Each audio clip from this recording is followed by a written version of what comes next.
The crystal chandeliers cast dancing shadows across the marble floors of Salvetti's, one of Chicago's most exclusive restaurants.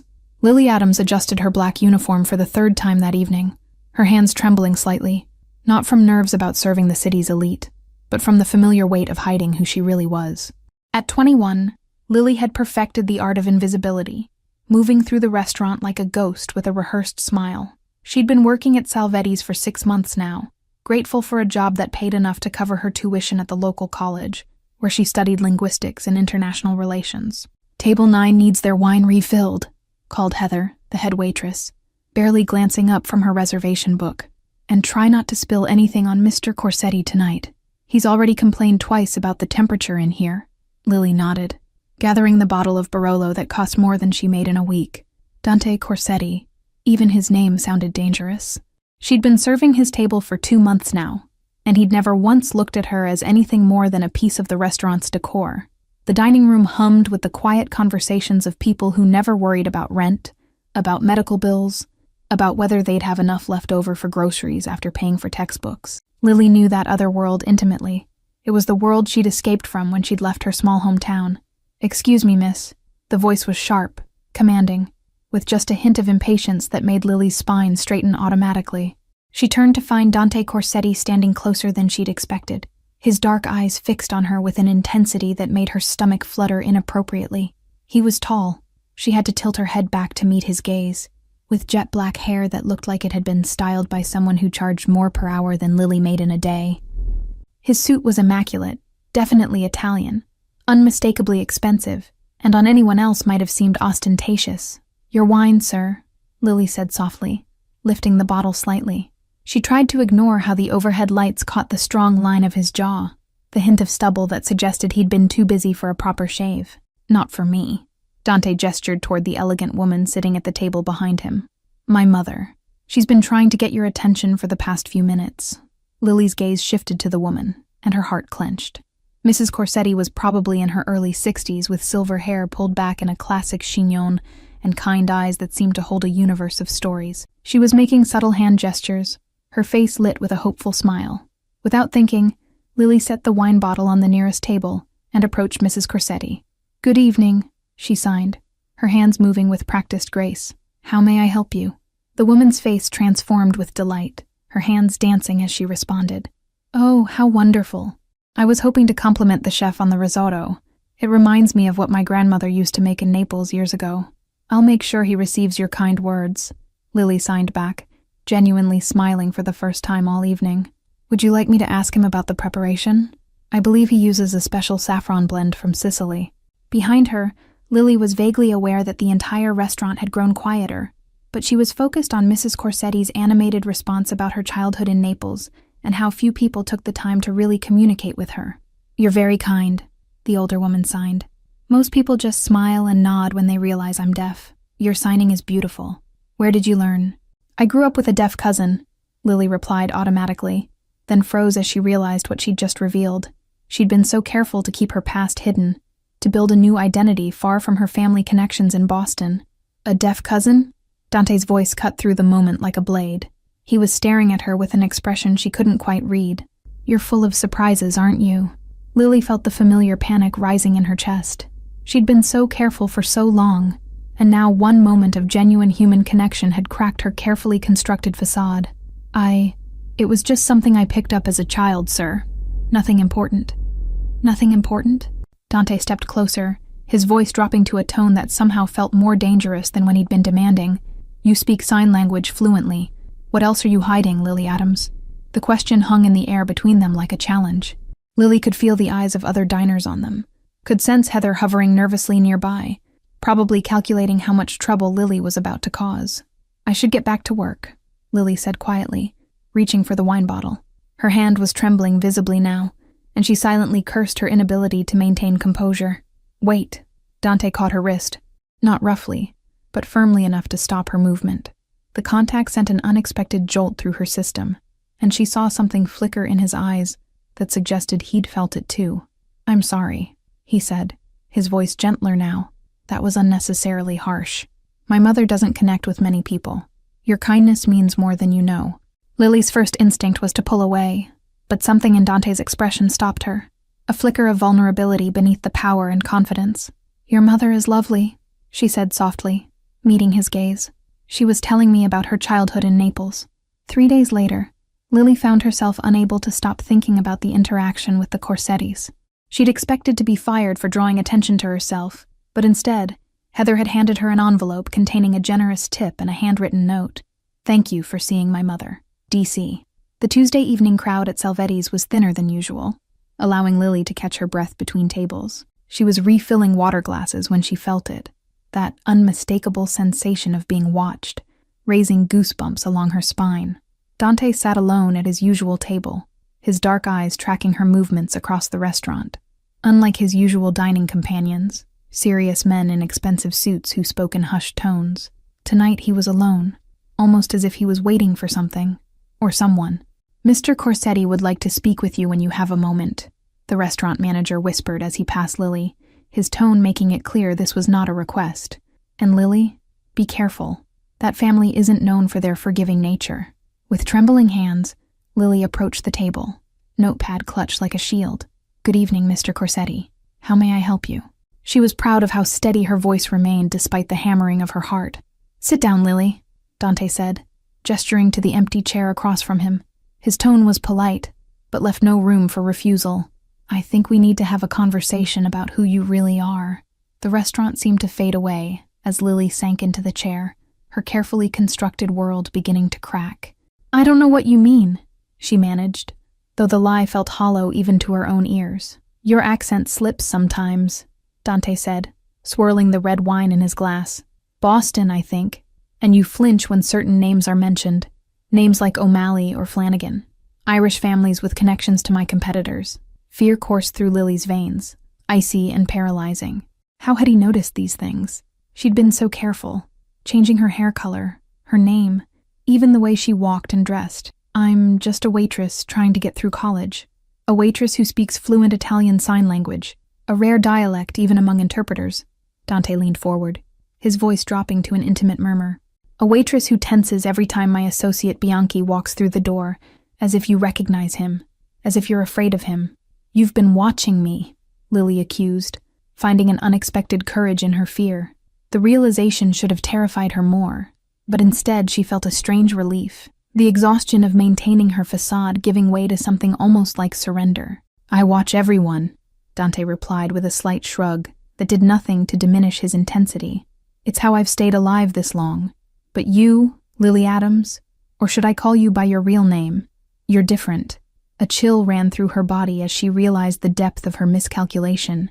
She had chosen this restaurant because it was far from Irish territory, never imagining she'd end up serving one of the most powerful figures in the Italian syndicate. "My mother thinks you're an angel," Dante continued, surprising Lily with the gentleness in his tone. "She hasn't stopped talking about you since that night.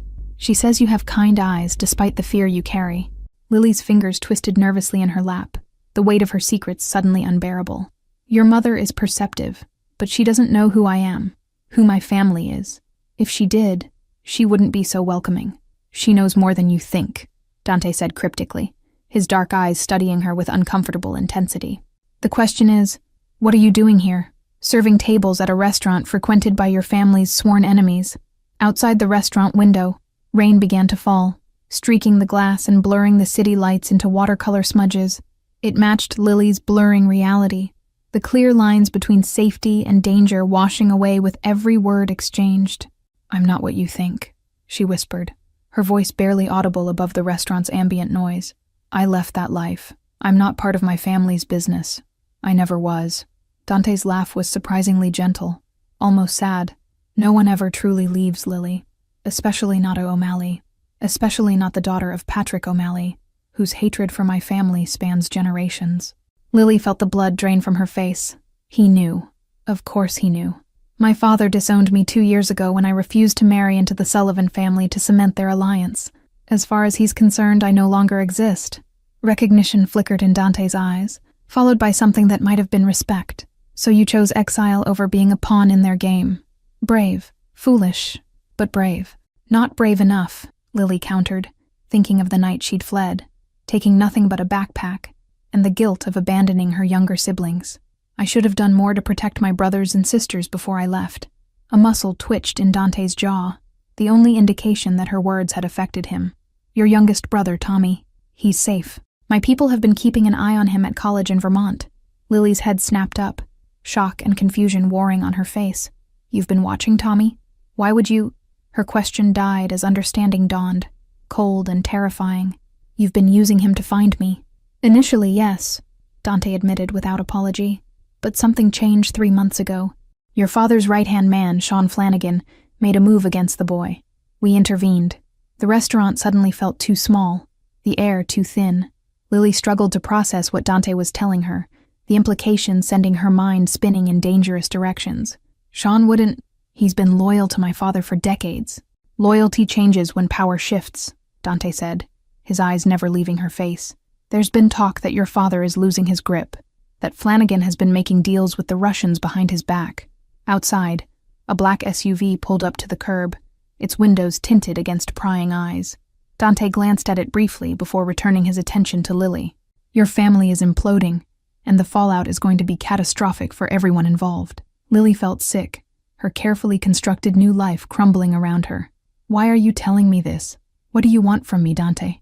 Because my mother likes you, he said with a wry smile that didn't reach his eyes. And because I need someone who knows Flanagan's habits, his hiding places, his weaknesses. Someone who grew up watching him operate. The implication hung between them, absurd and impossible. You want me to help you take down my father's organization? I left that world. I don't know anything about their current operations. Dante reached across the table, his fingers brushing against hers in a touch that felt both threatening and oddly reassuring. What I want is to prevent a war that will leave dozens of bodies in its wake, including your siblings. Lily pulled her hand away, fighting the unexpected electricity of his touch. You expect me to believe you care about preventing bloodshed? Your family's reputation suggests otherwise. Reputations are useful tools, Dante said, his voice hardening, but they rarely tell the full story. My father built his empire on violence. I've spent 5 years dismantling the most brutal aspects of his legacy. You want me to believe you're the good guy in all this? Lily asked, disbelief evident in her voice. The restaurant had emptied considerably, leaving them in a bubble of relative privacy as rain continued to streak the windows. Dante's expression hardened. There are no good guys in this story, Lily. Just people trying to survive and maybe protect the ones they care about along the way. He checked his watch, an elegant timepiece that probably cost more than her tuition.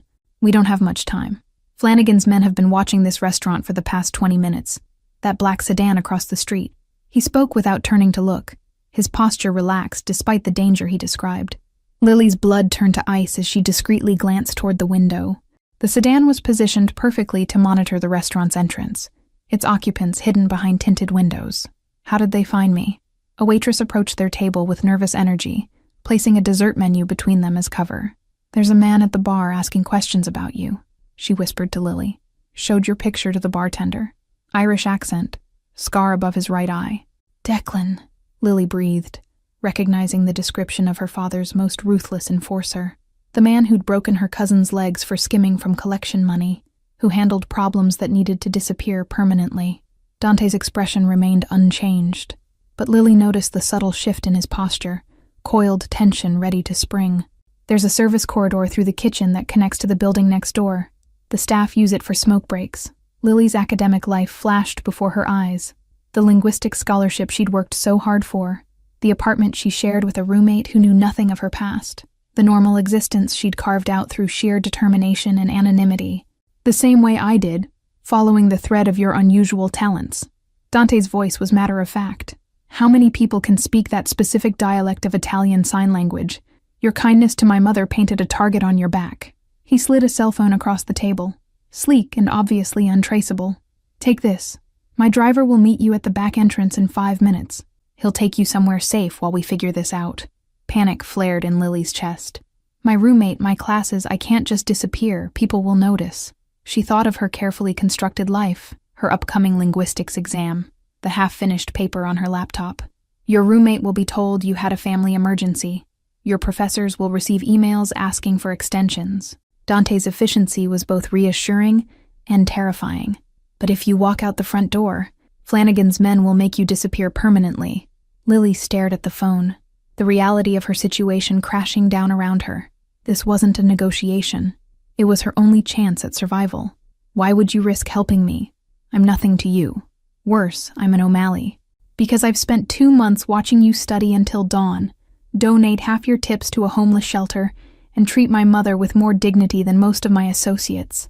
His voice softened almost imperceptibly. You deserve better than being collateral damage in Flanagan's power grab. Before she could respond, Dante's phone vibrated with a text. His expression darkened as he read it. They're making a move. Go now. Through the kitchen, down the hall. Last door on the left. Carlo is waiting with a black SUV. Lily rose on shaky legs, clutching the phone he'd given her like a lifeline. What about you? Won't they recognize you leaving? Let me worry about myself, Dante said, his smile predatory in a way that reminded Lily exactly who he was beneath the expensive suit and cultured manners. I've dealt with worse than Sean Flanagan's thugs. 3 weeks later, Lily stood at the window of a lakeside safe house, watching dawn break over the water. The cabin belonged to Dante's family, a peaceful retreat where generations of Corsettis had escaped the pressures of city life and family business. Mrs. Corsetti sat at the rustic dining table, her elegant hands signing rapidly as she told Lily stories of Dante as a child, stubborn, fiercely protective, always with a strong sense of justice that his father had tried to beat out of him. He was different from the beginning, Mrs. Corsetti signed, her expressions as eloquent as her hands. My husband wanted him to be cruel, but Dante found ways to show mercy without appearing weak. It's a difficult balance in our world. The burner phone Dante had given her vibrated against the windowsill, displaying a simple message. It's time. Be ready in 10. Lily's stomach clenched with a mixture of fear and anticipation as she showed the message to Mrs. Corsetti. He will protect you, the older woman signed, her eyes gentle but knowing.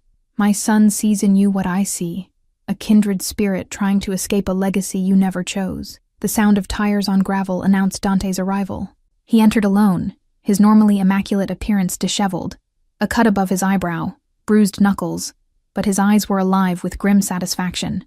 We found the evidence, he said without preamble, setting a laptop on the table. Financial records, communications with the Russians, orders for hits on your brothers. Flanagan has been systematically dismantling your father's organization from within. Lily stared at the screen, nausea rising as she scrolled through communications that detailed the calculated betrayal. My father trusted him completely. They grew up together, shared everything. How could Sean do this? A particular message caught Lily's eye. A conversation between Flanagan and an unknown contact about the girl who got away.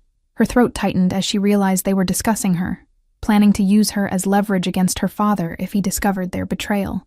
He sent men to my university, she whispered, pointing to timestamps from 2 months ago. They were in my literature class, my favorite coffee shop. They were everywhere, watching, waiting for the right moment. Dante's hand rested on her shoulder, steady and warm against her trembling body. But they didn't get to you, and now we're 10 steps ahead of whatever they planned. Mrs. Corsetti approached with 3 cups of tea, her movements graceful despite her age. She signed to Lily. My son rarely brings anyone to this place. It has been our sanctuary since he was a boy, the only place his father never tainted with violence. Power corrupts even the strongest loyalties, Dante said, his voice devoid of judgment. But we have a more immediate problem. Flanagan knows we have this evidence, and he's called for a sit-down with your father tonight. Lily looked up sharply, understanding the implications immediately. It's a trap. He's going to kill my father and blame it on you, starting a war that will destroy both families. Exactly. Dante's expression was grim as he pulled out a gun, checking it methodically before tucking it into his shoulder holster. Which is why we're going to be there to stop it. Lily's protest died on her lips as Mrs. Corsetti's hands moved in a flurry of signs. You can't ask her to face them. They'll kill her on sight for betraying the family. I'm not asking, Lily said, finding strength in a decision that felt inevitable. These are my brothers. My sister's at risk. I ran away once. I won't do it again. The warehouse on the docks was neutral territory, a place where disputes between families had been settled for generations. Lily's heart hammered against her ribs as she sat in the passenger seat of Dante's car, watching figures move through the shadows.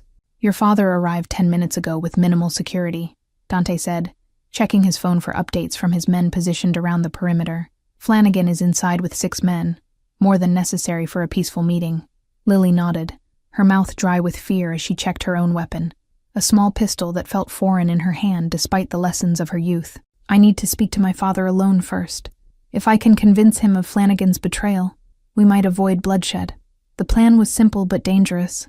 Dante's men would secure the exits while Lily confronted her father with the evidence. Dante would remain nearby, ready to intervene if Flanagan's men made a move, but staying hidden to prevent escalation based on his presence alone. Be careful, Dante said as they prepared to separate, his hand lingering on her arm.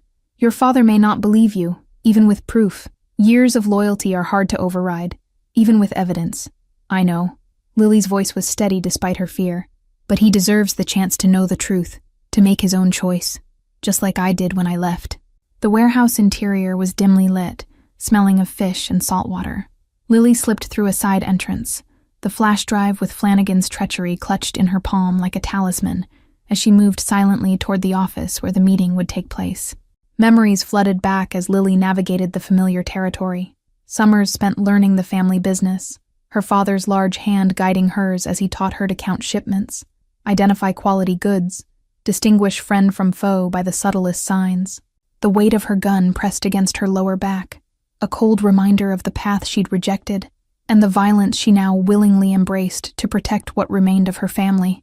The irony wasn't lost on her, how far she'd run only to circle back. Hidden in alcoves throughout the warehouse, she spotted Dante's men, identifiable by their stillness, their watchful eyes, their strategic positioning. Among them was Carlo, Dante's most trusted lieutenant, who had spent the past weeks teaching Lily defensive tactics, while sharing stories of how Dante had gradually transformed their operations. Through the shadows, Lily caught glimpses of her younger brother, Sean Jr., positioned as security near the main entrance, taller than she remembered, his face harder, eyes constantly scanning for threats. Her heart ached at the man he'd become in her absence, wondering if he would recognize her or shoot her on sight as a traitor. Through a crack in the door, she could see her father, older than she remembered, the lines in his face deeper, his once robust frame slightly stooped. Facing him was Sean Flanagan, his expression solicitous but eyes cold as he poured drinks for them both. Patrick, we've known each other too long for secrets, Flanagan was saying, his voice carrying the lilt of their shared Irish homeland. The Italians are moving against us. This meeting tonight is just a distraction while they target your children. Lily's breath caught as she watched Flanagan slide a glass toward her father, the same glass she'd just seen him add something to when her father had looked away. With no time to hesitate, she pushed the door open. Don't drink that, Da. He's trying to kill you. The room froze in tableau. Her father's shock, Flanagan's rage, the guards reaching for weapons. Lily? Her father's voice cracked with disbelief. My God, girl, where have you... She's with the Corsettis now, Patrick. Flanagan cut in, his hand moving toward the gun at his waist. Sleeping with the enemy. Can't you see this is their trap? Lily stepped forward, sliding the flash drive across the table. Check the files, Da. Bank transfers to the Russians. Orders for hits on Tommy and Sean Jr. In communications planning your murder tonight. He's been betraying you for years. What happened next unfolded in a blur of motion and sound. Flanagan lunging for the flash drive, guards drawing weapons, her father's roar of rage as he knocked away the poisoned drink. Then Dante was there, appearing from shadows she hadn't known concealed him, his gun trained steadily on Flanagan.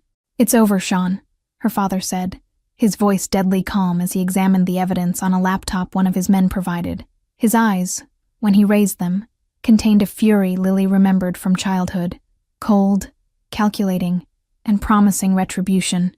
6 months later, Lily stood in the garden of the Corsetti family estate, watching Dante's mother tend to her prized roses.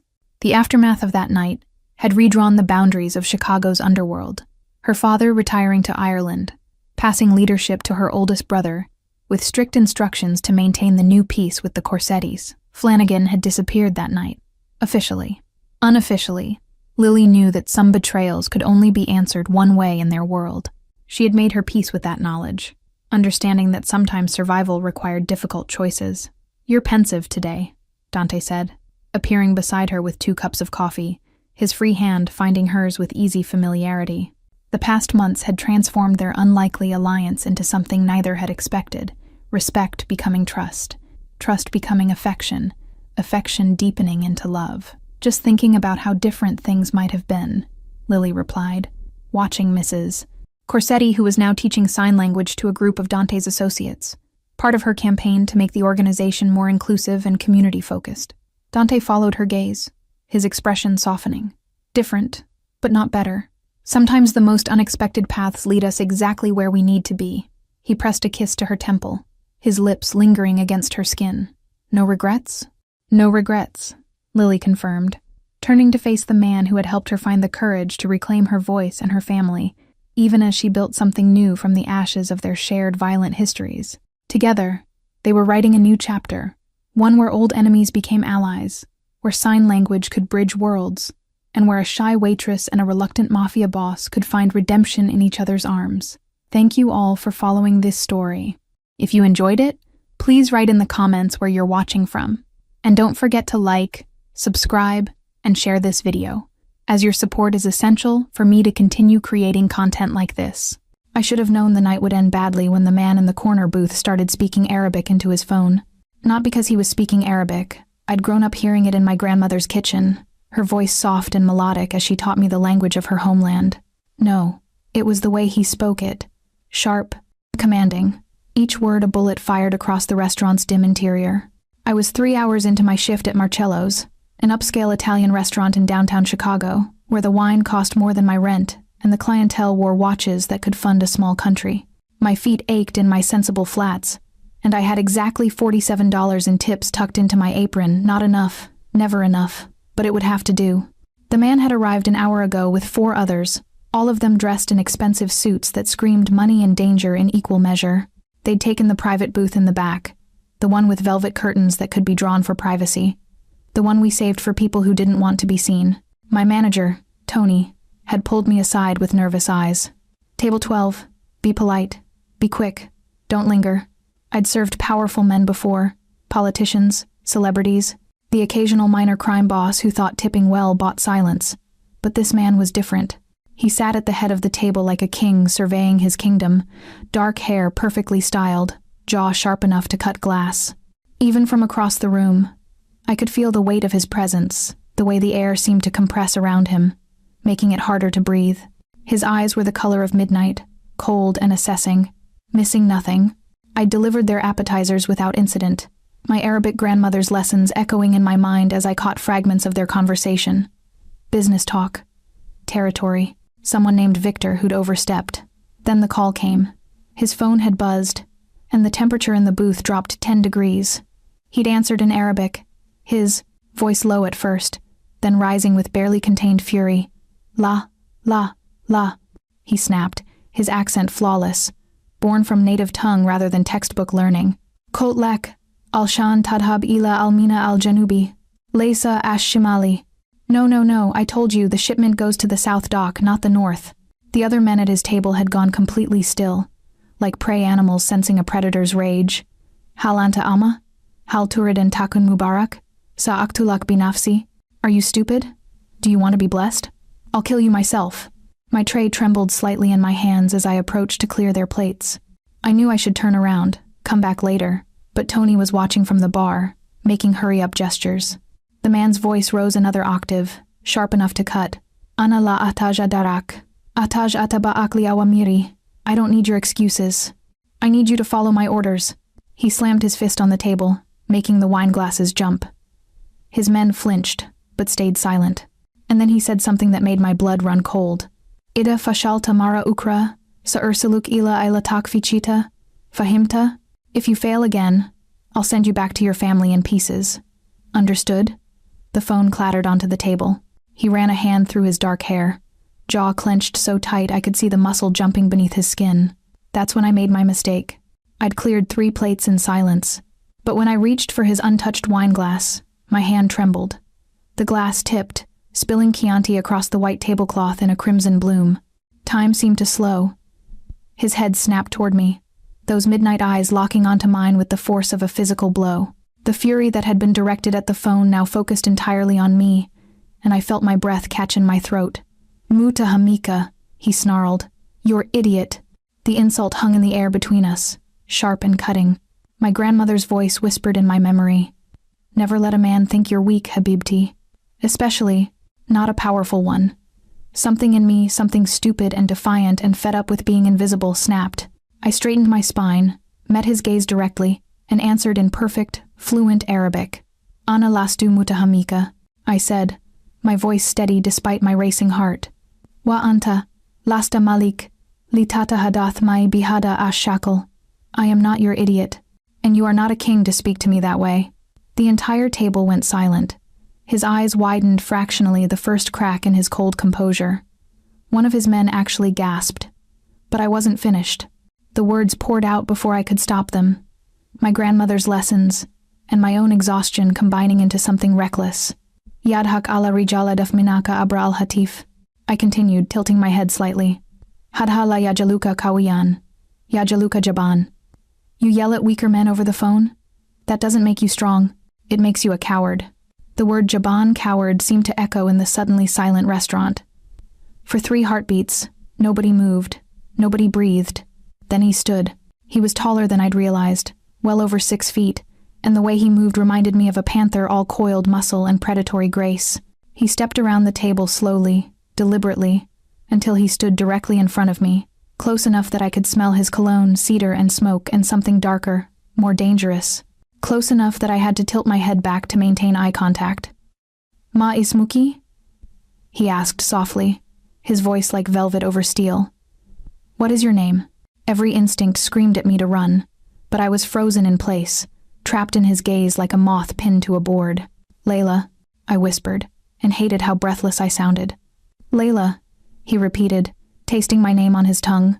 Then, still in Arabic, low enough that only I could hear, you speak my language, call me a coward in front of my men, and tremble when I come near. Which is the real you, Layla? The brave one, or the frightened one? Both, I answered honestly. Always both. Something flickered in his eyes, surprise, perhaps, or recognition. His gaze dropped to my lips for a fraction of a second before returning to my face. Intriguing, he murmured.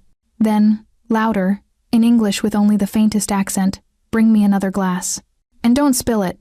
He returned to his seat, leaving me standing there with my heart hammering against my ribs. I should have gone straight to Tony and quit on the spot. Should have grabbed my purse and run as far from this man as possible. Instead, I brought him another glass of wine. My hands perfectly steady this time. When I set it down, he caught my wrist, not hard, but firm enough to stop me. His skin was warm, his grip commanding. Ma asnak alakhir, he asked. What's your last name? Why? I managed. His thumb brushed once across my pulse point, feeling my heartbeat betray me. Because, Layla, anyone brave enough to call me a coward to my face is either very stupid or very dangerous. His lips curved into something that might have been a smile if it had reached his eyes. And I don't think you're stupid. He released me, and I stepped back, my wrist burning where he'd touched me. As I walked away on shaking legs, I heard one of his men lean in and whisper urgently in Italian. Boss, you can't let her. Silence, he commanded, his eyes never leaving me as I disappeared through the kitchen doors. I didn't know it then, but that single moment, that one act of defiance had just changed my life forever, because the man I'd called a coward wasn't just wealthy or powerful. He was Dante Marchetti, the untouchable king of Chicago's underworld, a man who controlled everything from the docks to City Hall, who could make people disappear with a phone call. And I had just called him a coward in front of his inner circle. That night, when I finally left work at midnight, I found a black envelope tucked under my car's windshield wiper. Inside, in elegant script, was a note in Arabic, Al-Shuja'a Tanamu fi Qubur, the brave sleep in graves, and below it, a phone number, no signature, none needed. My hands shook as I got into my car, the envelope burning in my pocket like a live coal. I should have thrown it away, should have driven straight to the police. Instead, I drove home clutching it like a lifeline, knowing somehow that my ordinary life had just ended, and something infinitely more dangerous had begun. I didn't sleep that night. Every time I closed my eyes, I saw him, Dante Marchetti, standing so close I could feel the heat radiating from his body, his midnight eyes boring into mine like he could see every secret I'd ever kept. The brave sleep in graves. The note sat on my nightstand, mocking me in the darkness of my studio apartment. I'd Googled him the moment I got home, my laptop casting a blue glow across my face as article after article loaded. Dante Marchetti, Chicago's most dangerous man, federal investigation stalls. Marchetti remains untouchable, 3 rival families disappear. After challenging Marchetti territory, the pictures showed him at charity galas, shaking hands with politicians, cutting ribbons at hospital openings. In every photo, he wore that same cold expression, like he was barely tolerating the necessity of appearing civilized. One article quoted an anonymous FBI source. Marchetti runs Chicago like a corporation. Clean books, legitimate fronts, and anyone who knows the truth is either on his payroll or in a grave. He's third-generation mob royalty, but he's made the family more powerful than his father and grandfather combined. He's a ghost, we know what he is, but we can't prove it. I'd slammed the laptop shut, my heart racing. What had I done? At 3 a.m., I finally gave up on sleep and made tea. My grandmother's old copper kettle whistling softly in the quiet. She died 2 years ago, leaving me alone in a city that suddenly felt too big and too dangerous. If she were still alive, what would she tell me? Would she be proud that I'd stood up to a powerful man? Or furious that I'd been so reckless? Habibti, I could almost hear her saying. Courage without wisdom is just another word for foolishness. The next morning, I called in sick to work. Tony sounded relieved. Listen, Layla, he said, his voice tight. About last night. Maybe take a few days. I'll put you back on the schedule next week. Tony, what? Just take the days. He interrupted. Paid. Consider it a bonus. He hung up before I could argue. I stared at my phone, a cold knot forming in my stomach. He was scared. Of course he was. Dante Marchetti had sat in his restaurant, and I'd insulted him in front of his men. God, I was an idiot. I spent the day cleaning my apartment obsessively, trying to burn off the anxiety crawling under my skin. Scrubbing counters, organizing my tiny closet, anything to keep my hands busy and my mind from spiraling. The note stayed on my nightstand. I couldn't bring myself to throw it away, but I refused to call the number. What would I even say? Sorry I called you a coward. Please don't have me killed? At 6 p.m., there was a knock at my door. I froze mid-step, a plate still soapy in my hands. Another knock, firmer this time. I set the plate down carefully and moved to the door, standing on tiptoe to look through the peephole. A man in a black suit stood in the hallway. He was massive, at least 6'4", with shoulders that barely fit through a standard doorframe. His face was expressionless, but his eyes were alert, constantly scanning. Miss Hassan, he called through the door. Mr. Marchetti requests your presence. My blood turned to ice. I don't know what you're talking about, I called back, hating how my voice shook. Miss Hassan, please don't make this difficult. His tone was professional, almost bored. Mr. Marchetti simply wishes to speak with you. You're not in any danger. Then why did he send Muscle to my apartment? A pause. Then, incredibly, I heard a soft chuckle. I'm not Muscle, Miss Hassan. I'm transportation. The Muscle is in the car downstairs, in case you decide to be. Uncooperative. Jesus Christ. And if I refuse? Then I've been instructed to wait in the hallway until you change your mind. I have a very comfortable chair in the car. I can wait all night. I pressed my forehead against the door, my mind racing. What were my options? Call the police? And tell them that a polite man was standing in my hallway making vague threats? That I'd insulted a mob boss and now he wanted to talk? They'd laugh me out of the station. Miss Hassan, the man continued, Mr. Marchetti gave me a message for you. He said to tell you, in Arabic, Al-Jaban la yadu ila hadrati. A coward doesn't invite you into his presence. Damn him. Damn him and his arrogance and the way he'd somehow turned my own words against me, making his summons sound like a challenge instead of a threat. I looked down at myself, old jeans, a faded Northwestern t-shirt, my hair in a messy bun. Not exactly appropriate attire for meeting a crime lord. I need to change, I said through the door. Of course. I'll wait. I stepped back from the door, my heart pounding. This was insane. I should climb out my fire escape, should run, but where would I run? If Dante Marchetti wanted to find me, he would find me. And running would only make me look weak, would only confirm whatever test this was. The brave sleep in graves, the note had said. But he'd also said he didn't think I was stupid. Maybe brave and smart wasn't a contradiction. Maybe it was about choosing your battles carefully. Or maybe I was just trying to rationalize walking directly into the lion's den. I changed quickly into black slacks and a cream blouse, the closest thing I had to professional. Grabbed my phone and keys. Thought about texting someone, anyone, to tell them where I was going. But who? I had no family left in Chicago. My friends from college had mostly moved away after graduation. I'd been so focused on paying bills and surviving that I'd let relationships atrophy like unused muscles. God, If something happened to me, how long would it take for anyone to notice? I opened the door. The man smiled, actually smiled, warm and genuine. Miss Hassan, I'm Marco. Shall we? He offered his arm like we were heading to a dinner party instead of an ominous summons from the city's most dangerous man. I ignored his arm and stepped into the hallway, locking my door with fingers that only trembled slightly. After you, I said. His smile widened. Of course.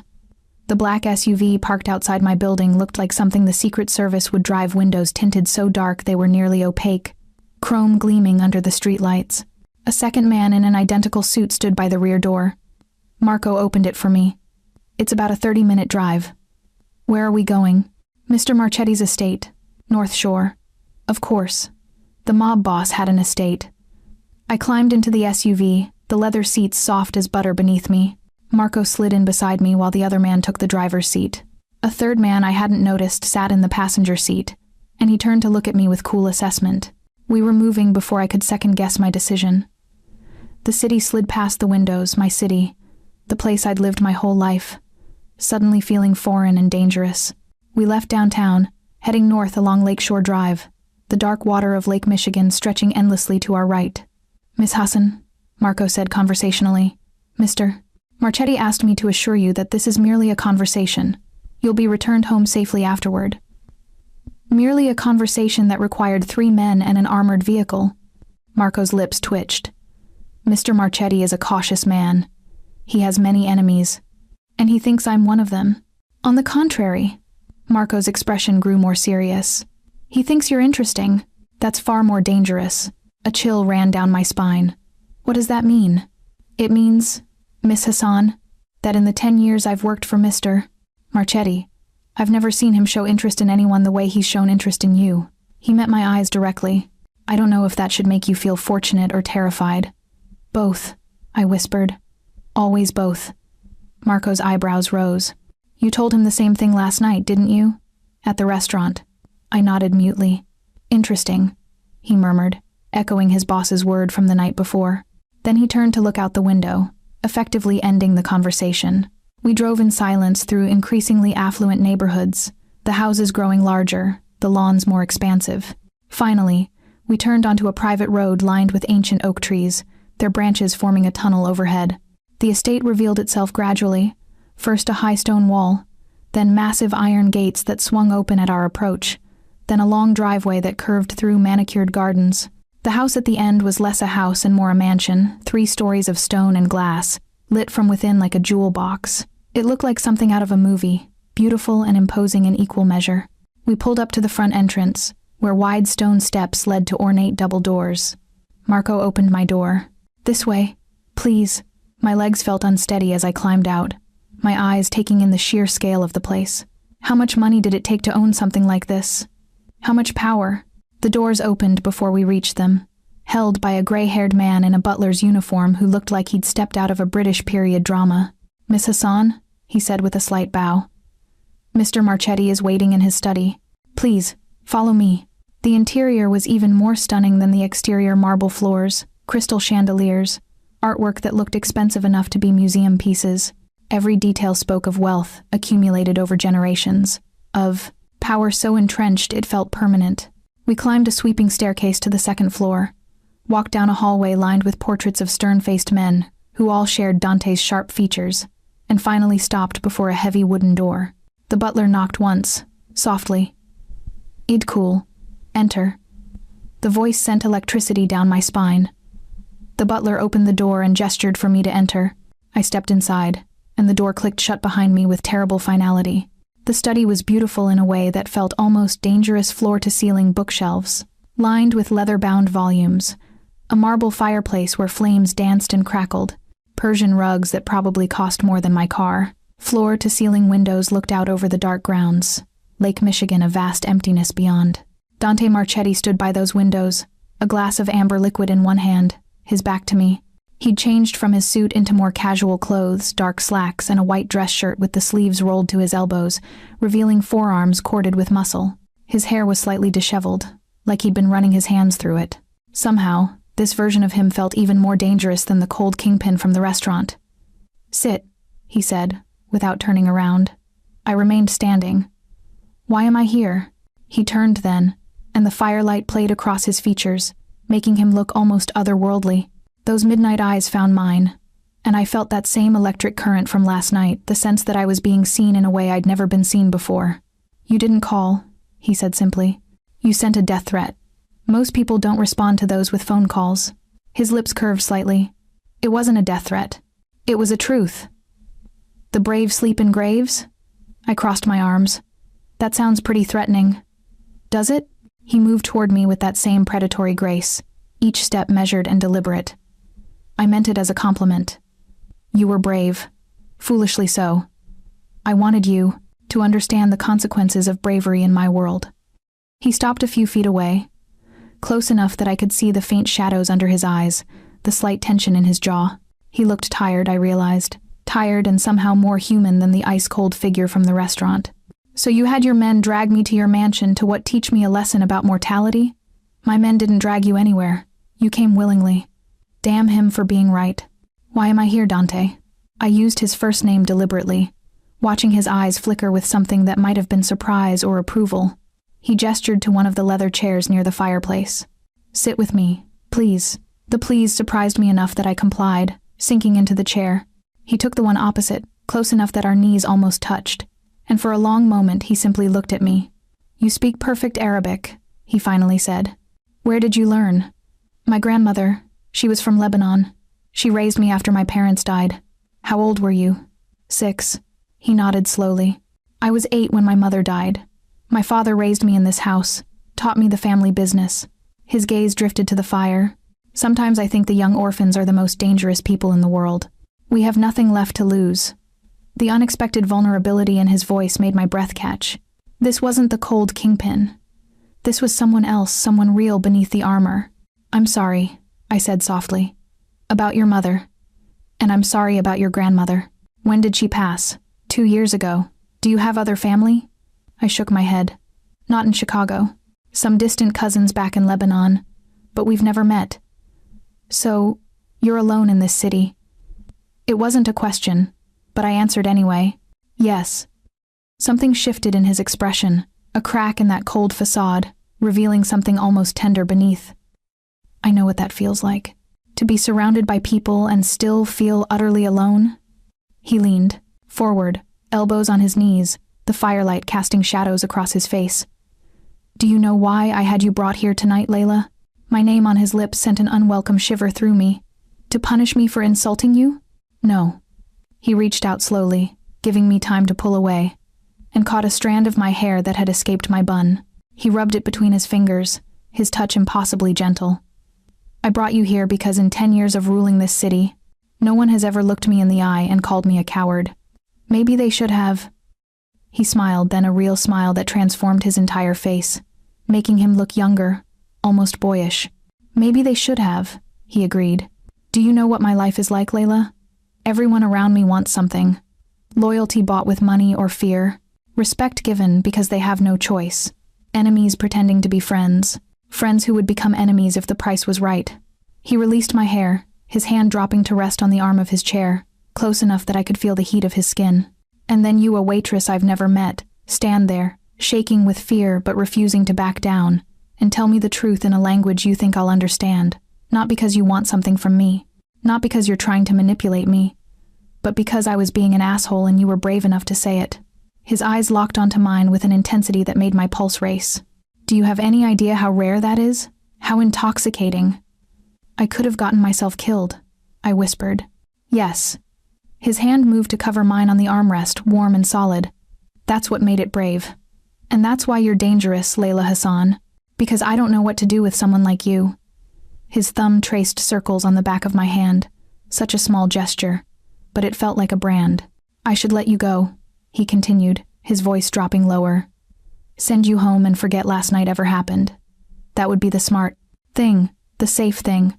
But I can't stop thinking about the way you looked at me. Like I was just a man, not a king, like you saw past all of this. He gestured around the study, to whatever is underneath. He stood abruptly, pulling me to my feet with him. We were close now, so close I had to tilt my head back to maintain eye contact. His free hand came up to cup my jaw, his touch surprisingly gentle. "Tell me to let you go," he said.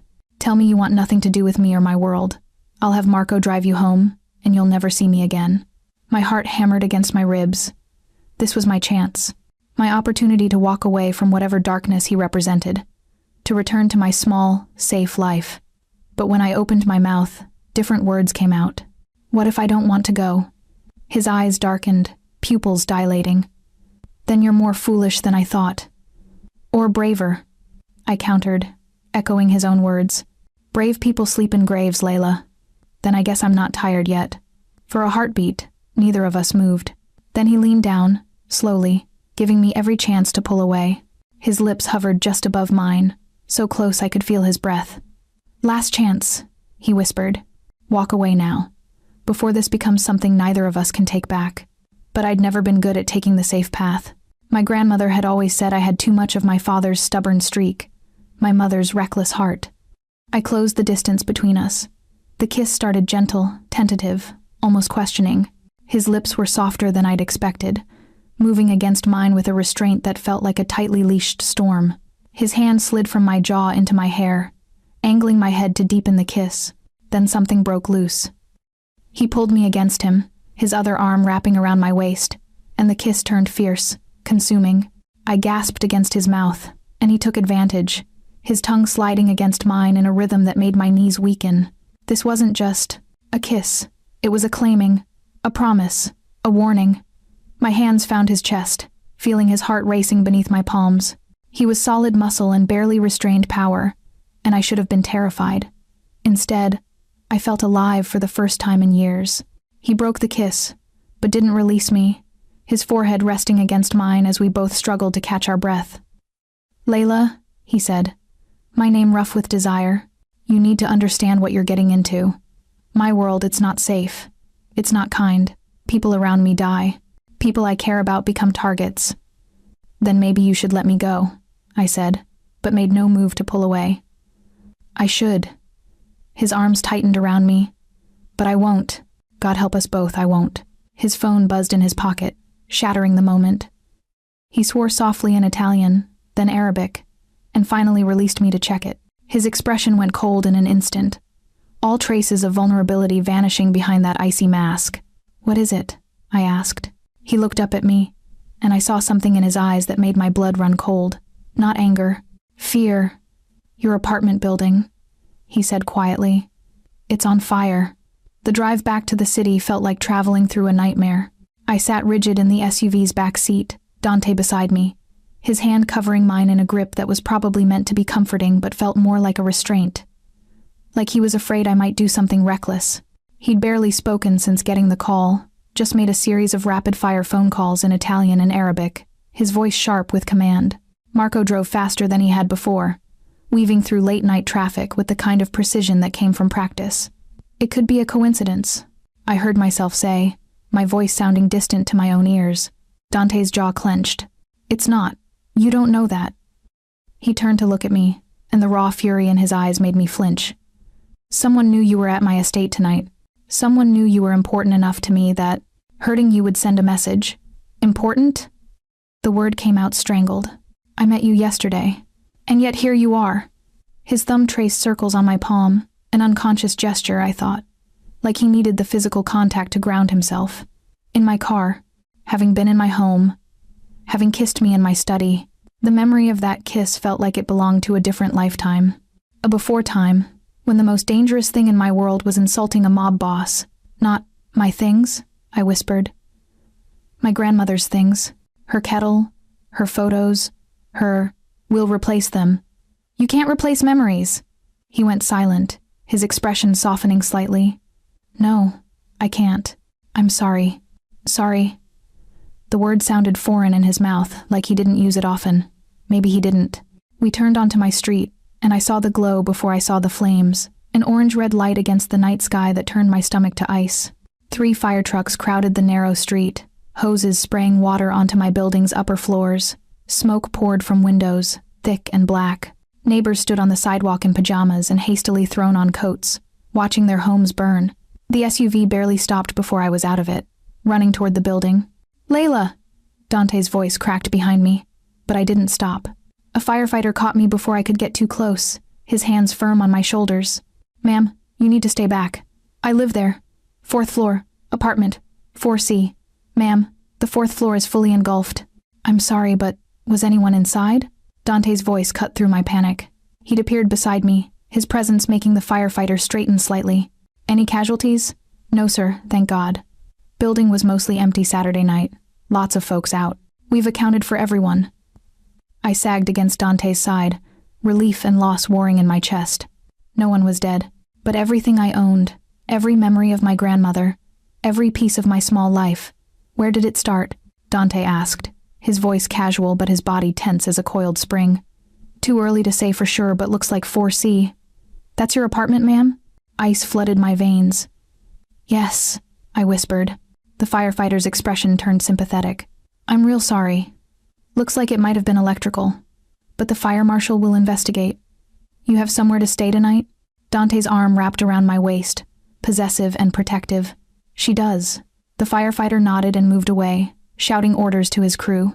I stared at the flames devouring my home, my life, everything that had been mine. My grandmother's copper kettle would be melting right now, her photos curling and blackening, her voice lost forever to the fire. It wasn't electrical, Dante said quietly, his lips close to my ear. It was deliberately set, started in your apartment and spread upward. How do you know? Because I've ordered enough buildings burned to know what intentional fire looks like. He turned me to face him, his hands cupping my face. Layla, listen to me. This wasn't random. Someone is sending me a message. What message? His eyes were black in the firelight, his expression carved from stone. That they know about you, that they can reach you, that if I don't back off from whatever they think I'm planning, you're the price. The full weight of what he was saying hit me. This is because of you.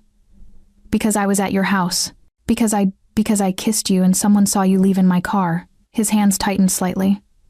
Because in my world, showing interest in someone is the same as painting a target on their back.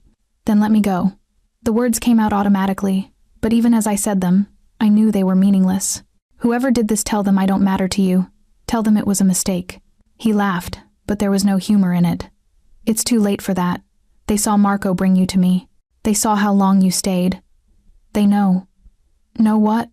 He looked at me for a long moment, something unreadable in his expression.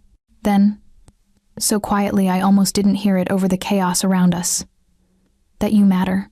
Before I could process that, another SUV pulled up identical to the one we'd arrived in. The door opened and 2 men got out, one of them carrying a tablet. Boss, the man with the tablet said, handing it to Dante. Surveillance footage from the neighbor's security camera. Dante took the tablet, angling it so I could see. The footage showed my apartment building's front entrance, time-stamped 2 hours ago. A man in dark clothes and a baseball cap approached my door. He glanced around once, then used a key. How did he have a key? To let himself in. 17 minutes later, he walked out calmly, hands in his pockets. 15 minutes after that, smoke began curling from my 4th floor window. Can you see his face? I asked. Dante's finger swiped across the screen, zooming in on a single frame, where the man had looked up at the camera. The image was grainy but clear enough to see his features angular, with a scar cutting through his left eyebrow. Maxim Volkov, Dante said, his voice dropping to something deadly. He works for Viktor Antonov. Who's Viktor Antonov? The head of the Russian syndicate in Chicago. We've been negotiating territory for the past 6 months. He handed the tablet back to his man. Apparently, Victor thinks burning down the apartment of a woman I'm interested in will convince me to be more agreeable. The casual way, he said, a woman I'm interested in, made my breath catch. But this wasn't the time. What are you going to do? He looked at me then, really looked at me, and I saw the war happening behind his eyes.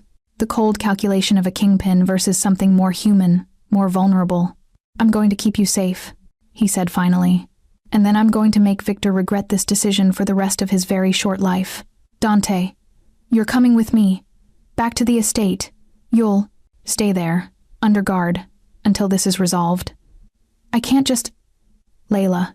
He gripped my shoulders, forcing me to meet his eyes. Your building is burning. You have no home, no possessions, nowhere safe to go. Victor knows what you look like, knows your name, and has already tried to kill you once tonight. This isn't a request. I could go to a hotel. I could leave the city. He'd find you.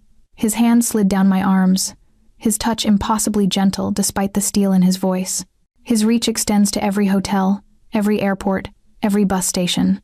The only place you're truly safe is with me, surrounded by my men. The men who are loyal because you pay them? The men who are loyal because I've spent 10 years proving I'm worth following. Because I protect what's mine.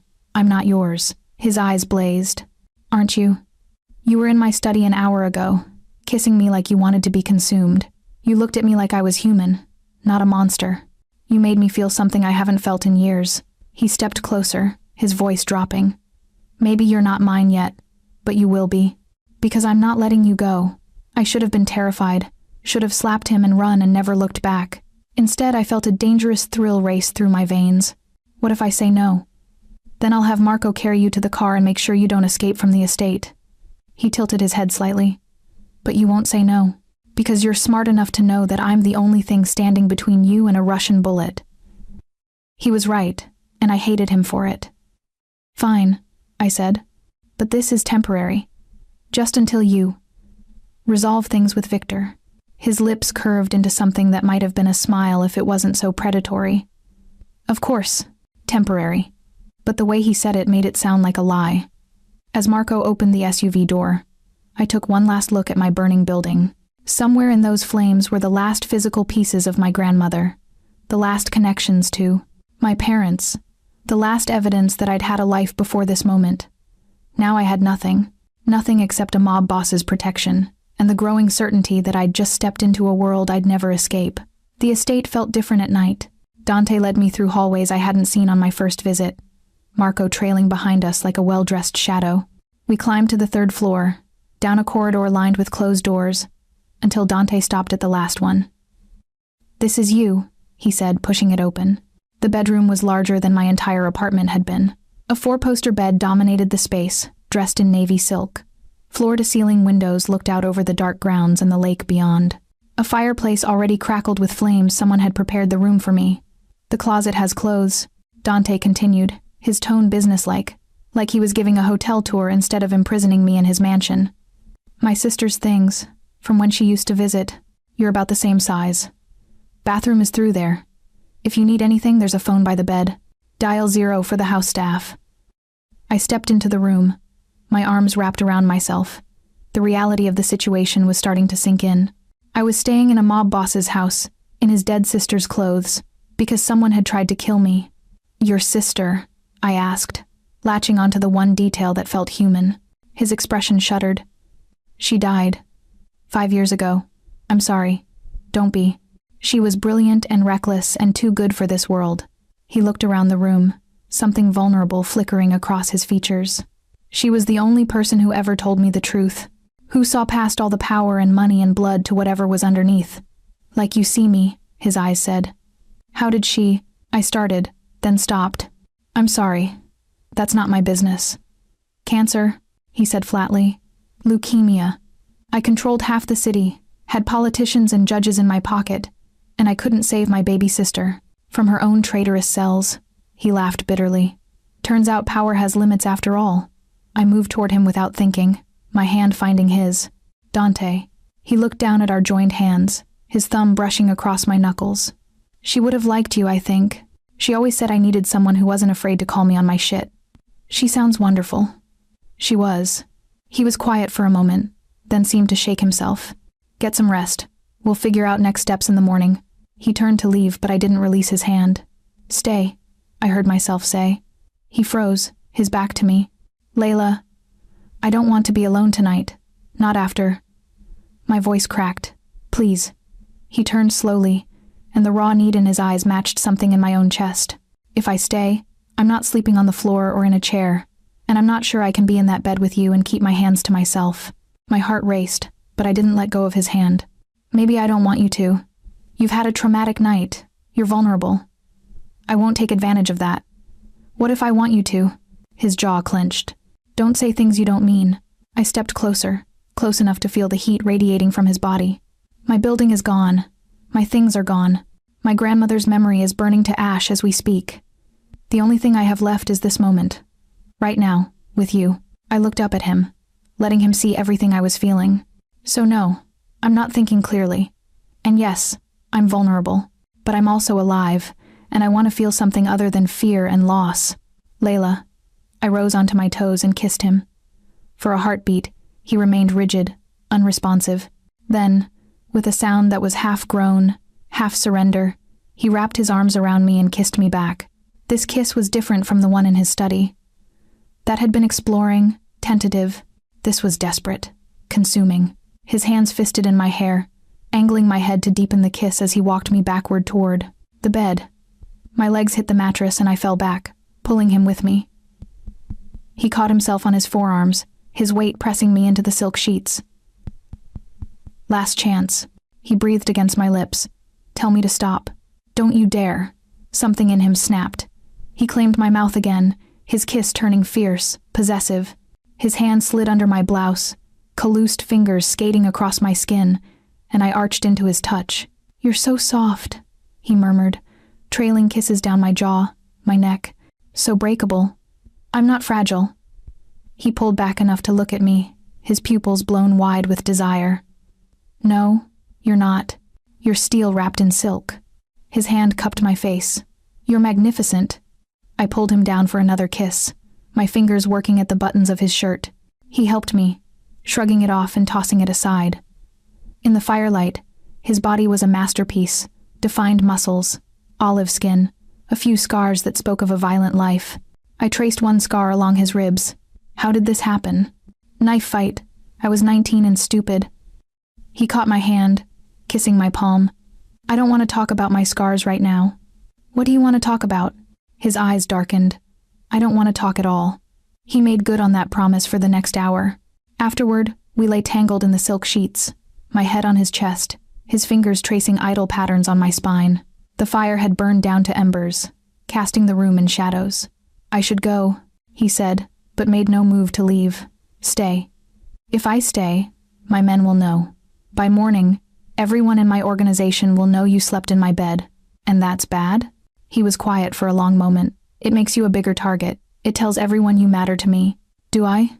The question came out smaller than I'd intended. Matter to you? He shifted, rolling onto his side so he could look at me. His hand cupped my face with a tenderness that made my chest ache. I've killed men for less than looking at me wrong, he said quietly. I've destroyed businesses, ended bloodlines, burned entire territories to ash. I don't feel remorse. I don't lose sleep over the bodies I've left behind. His thumb brushed my cheekbone. But when I got that call tonight, when I thought for one moment that you might have been in that apartment when it burned, his jaw clenched. I felt something I haven't felt since my sister died. Terror. My breath caught. So yes, Layla, you matter. Far more than is safe for either of us. I kissed him, soft and slow, trying to convey everything I couldn't put into words. When I pulled back, his eyes were suspiciously bright. Stay, I whispered again. This time he didn't argue. I woke to sunlight streaming through the windows and the sound of angry voices downstairs. Dante was already awake, standing by the window fully dressed in fresh clothes, black slacks, and a crisp white shirt. He looked every inch the powerful kingpin again, all traces of last night's vulnerability buried beneath cold authority. What's happening? I asked, sitting up and pulling the sheet around myself. He turned, and something softened in his expression when he saw me. Victor sent a message. He wants to meet. That's good, right? You can negotiate. He sent his message in a box. Dante's voice was flat, emotionless, containing Maxim Volkov's head. I went cold. The man who burned down my building? Yes. Victor claims it was unauthorized, that Maxim acted without orders. He's offering him up as an apology. Dante's laugh was bitter. Bullshit. This is Victor's way of showing strength while appearing reasonable. He's saying, look how easily I dispose of my own men. Imagine what I'll do to my enemies. What are you going to do? He looked at me for a long moment, something dangerous and possessive in his eyes. I'm going to remind Victor why people call me the ghost, and then I'm going to make sure he never threatens what's mine again. Before I could respond, there was a sharp knock at the door. Boss, Marco's voice called. We have a problem. Dante crossed the room in 3 strides and opened the door. Marco stood there, his usual calm expression replaced with something close to alarm. Victor knows she's here. He just called. Specifically mentioned the Lebanese waitress sleeping in your dead sister's room. The temperature in the room dropped 10 degrees. How? Dante's voice was deadly quiet. We don't know, but boss, he's not asking for a meeting anymore. He's demanding one. Says if you don't show up in 2 hours, alone, he'll assume you're declaring war. Dante's hands clenched into fists. Tell him I'll be there. Boss, it's obviously a trap. I know it's a trap. Tell him anyway. Marco hesitated, then nodded and disappeared. Dante turned back to me, and I saw the calculation happening behind his eyes. The weighing of options, the chess match playing out. You're going to meet him, I said. Yes. And if it's a trap? His lips curved into something cold and cruel. Then Victor will learn that ghosts are very hard to kill. He crossed back to me, cupping my face in both hands. Stay here. Don't leave this room. Marco will be outside your door, and there are 12 men patrolling the grounds. You're safe here, Dante. He kissed me, hard and possessive. I'll come back to you. I promise. Then he was gone, leaving me alone in his sister's room, wearing her clothes, watching through the window as he climbed into an SUV and drove toward whatever trap Victor Antonov had set. And I realized, with crystalline clarity, that somewhere in the past 36 hours, I'd stopped seeing Dante Marchetti as a dangerous stranger and started seeing him as someone I couldn't afford to lose. I lasted 20 minutes before I couldn't take it anymore. 20 minutes of pacing the bedroom, watching the clock, imagining all the ways Victor could kill Dante. 20 minutes of feeling helpless and caged while the man who'd somehow become essential to my survival walked into danger. 20 minutes before I decided to do something stupid. Marco was stationed outside my door, exactly as Dante had said. He looked up from his phone when I emerged, his expression polite but firm. Miss Hassan, Mr. Marchetti asked that you remain in your room. I need air. Just a walk around the grounds. I'm afraid I can't allow Marco. I stepped closer, lowering my voice. My entire life just burned down. I spent the night in a dead woman's bed, wearing her clothes, after sleeping with a man I barely know who may or may not be driving to his death right now. I need air. Something shifted in his expression. Sympathy, maybe, or understanding. 10 minutes. I come with you. And we stay within sight of the house. It was better than nothing. The grounds were beautiful in daylight manicured gardens, stone pathways, the vast lake stretching to the horizon. Armed men patrolled at regular intervals, their presence both comforting and terrifying. How long have you worked for him? I asked Marco as we walked. 10 years, since I was 22. Why? He was quiet for a moment, considering his answer. My sister was sick, needed treatment we couldn't afford. Mr. Marchetti, he'd just taken over from his father, heard about it somehow, showed up at our apartment with a check for the full amount. Marco's voice softened, didn't ask for anything in return, just said nobody should watch family die because of money. That doesn't sound like a mob boss. Mr. Marchetti is complicated. He can be ruthless. I've seen him order men killed without hesitation. But he takes care of his people, protects them. Once you're his forever. Marco glanced at me. That's both a blessing and a curse. We'd reached a stone bench overlooking the lake. I sat, wrapping my arms around myself despite the warm sun. He's going to get himself killed trying to protect me, I said quietly. Maybe. Or maybe you're what he needs to stay alive. To remember why power matters not for its own sake, but for protecting the people you care about. I barely know him. Miss Hassan, I watched him last night after he got the call about your building. I've never seen him like that, truly afraid. And this morning, when he came downstairs and Victor's men delivered that box, Marco shook his head. The look in his eyes, that wasn't about business or territory. That was personal. My phone buzzed in my pocket, except I didn't have a phone. Mine had burned with everything else. Marco's hand went to his weapon. That's not yours. I pulled it out slowly. It was a basic burner phone, the kind you buy at convenience stores. A text message glowed on the screen from an unknown number. He's lying to you. Ask him what he really did the night you met. Ice flooded my veins. Marco, did Dante give me a phone? No. He moved closer, his entire body tense. Let me see that. I handed it over, watching his expression darken as he read the message. This is Victor's play. Psychological warfare. Whatever that message says, it's designed to make you doubt Mr. Marchetti, to create division. But how did they get a phone to me? I'm supposedly in the safest place in Chicago. Marco's jaw clenched. We have a leak. Another text came through. Check his phone records. The night you met at the restaurant, he called your manager. Offered him $10,000 to assign you to his table. My stomach dropped. It's a lie, Marco said immediately. Victor is playing you. Then it'll be easy to disprove. I met his eyes. Call Tony, my manager. Ask him if Dante paid him anything. Miss Hassan. Call him, right now. If it's a lie, we'll know Victor is just trying to manipulate me. If it's true, my voice cracked, then I need to know who I'm really dealing with. Marco looked torn, his loyalty to Dante warring with something else, maybe respect for me, or recognition that I deserved the truth. Finally, he pulled out his own phone and dialed. This is Marco, Mr. Marchetti's head of security. I need to ask you about a financial transaction. Pause. The night Miss Hassan worked the private booth, did anyone offer you money related to her assignment? Longer pause. I see. How much? His expression went carefully blank. And you didn't think to mention this because... Right. Thank you. He hung up. The silence stretched between us. How much? I whispered. 20,000. Not 10. Marco's voice was carefully neutral. Tony says a man came in that afternoon, before the dinner service. Described you perfectly, said Mr. Marchetti wanted you specifically as his server that night. Tony thought it was odd, but $20,000 is a lot of motivation to not ask questions. Another text. He orchestrated your meeting, researched you first. The spontaneous insult, the brave waitress standing up to the kingpin, it was all planned. You're not special. You're a mark. The phone shook in my hand. Miss Hassan, please don't listen to this. Victor is... Why would Dante do that? I stood, my mind racing.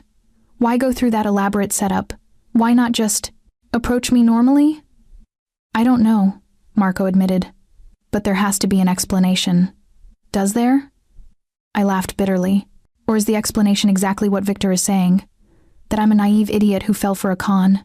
You're not naive. And Mr. Marchetti's feelings for you are real. I saw his face last night. Real feelings based on a manufactured meeting. I paced away from the bench, my hands shaking. God, I'm so stupid. The way he looked at me, like I was the first person to ever stand up to him, that was all part of it, wasn't it? He probably has a type. Lonely women with dead relatives who speak Arabic. Easy targets for whatever game he's playing. Miss Hassan, please, take me back inside. I need to think. Marco looked like he wanted to argue, but nodded. We walked back in silence, my mind spinning. By the time we reached my room, I'd received 3 more texts. He knew your grandmother's name before you told him. The fire wasn't Victor's men. It was his. To make you dependent on him. You're not the first. Ask about Isabella. Ask what happened to her. I slammed the door and leaned against it, my breath coming in short gasps. It couldn't be true.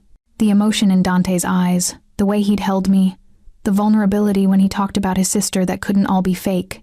Could it? I looked around the room with new eyes. His sister's room.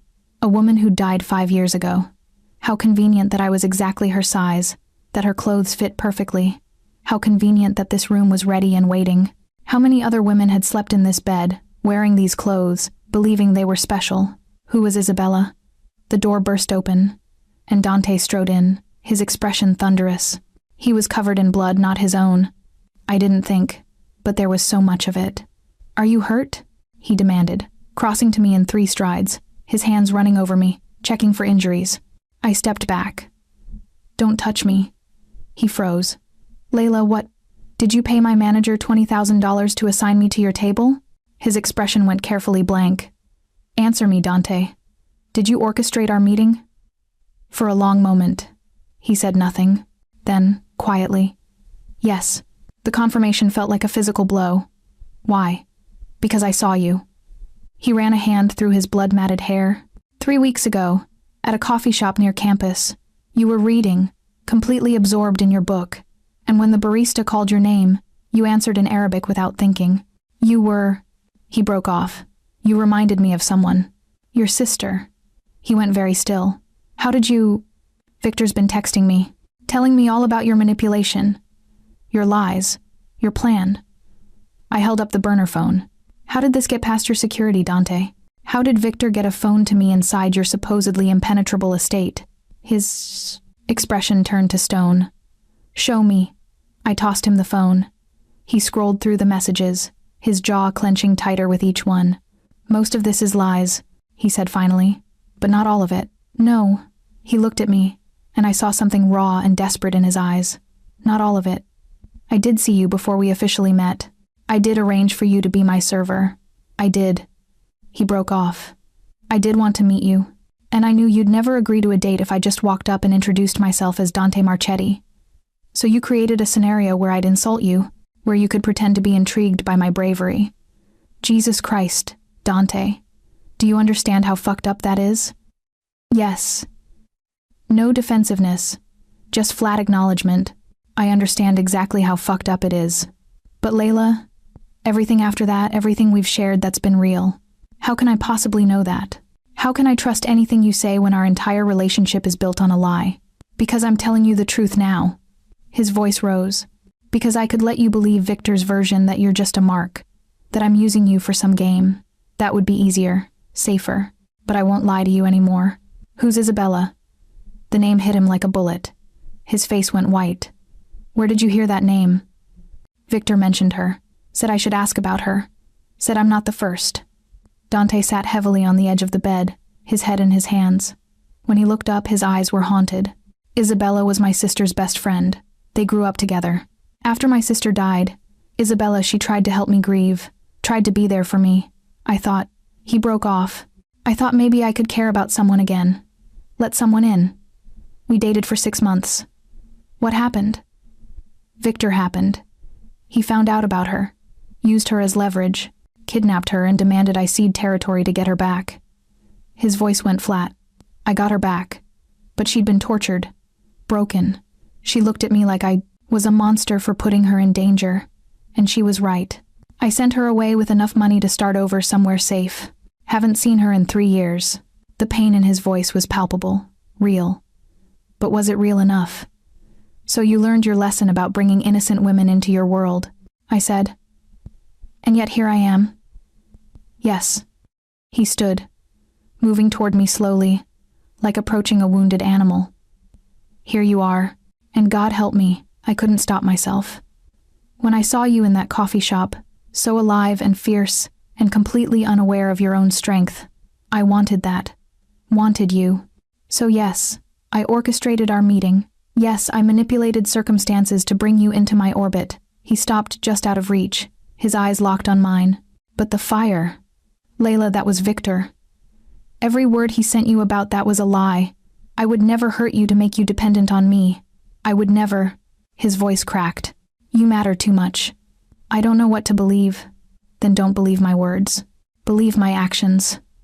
He pulled out his phone, scrolled, and held it up. On the screen was a photo of Maxim Volkov's lifeless body, dumped in an alley. I didn't know Victor sent this to me as a false apology.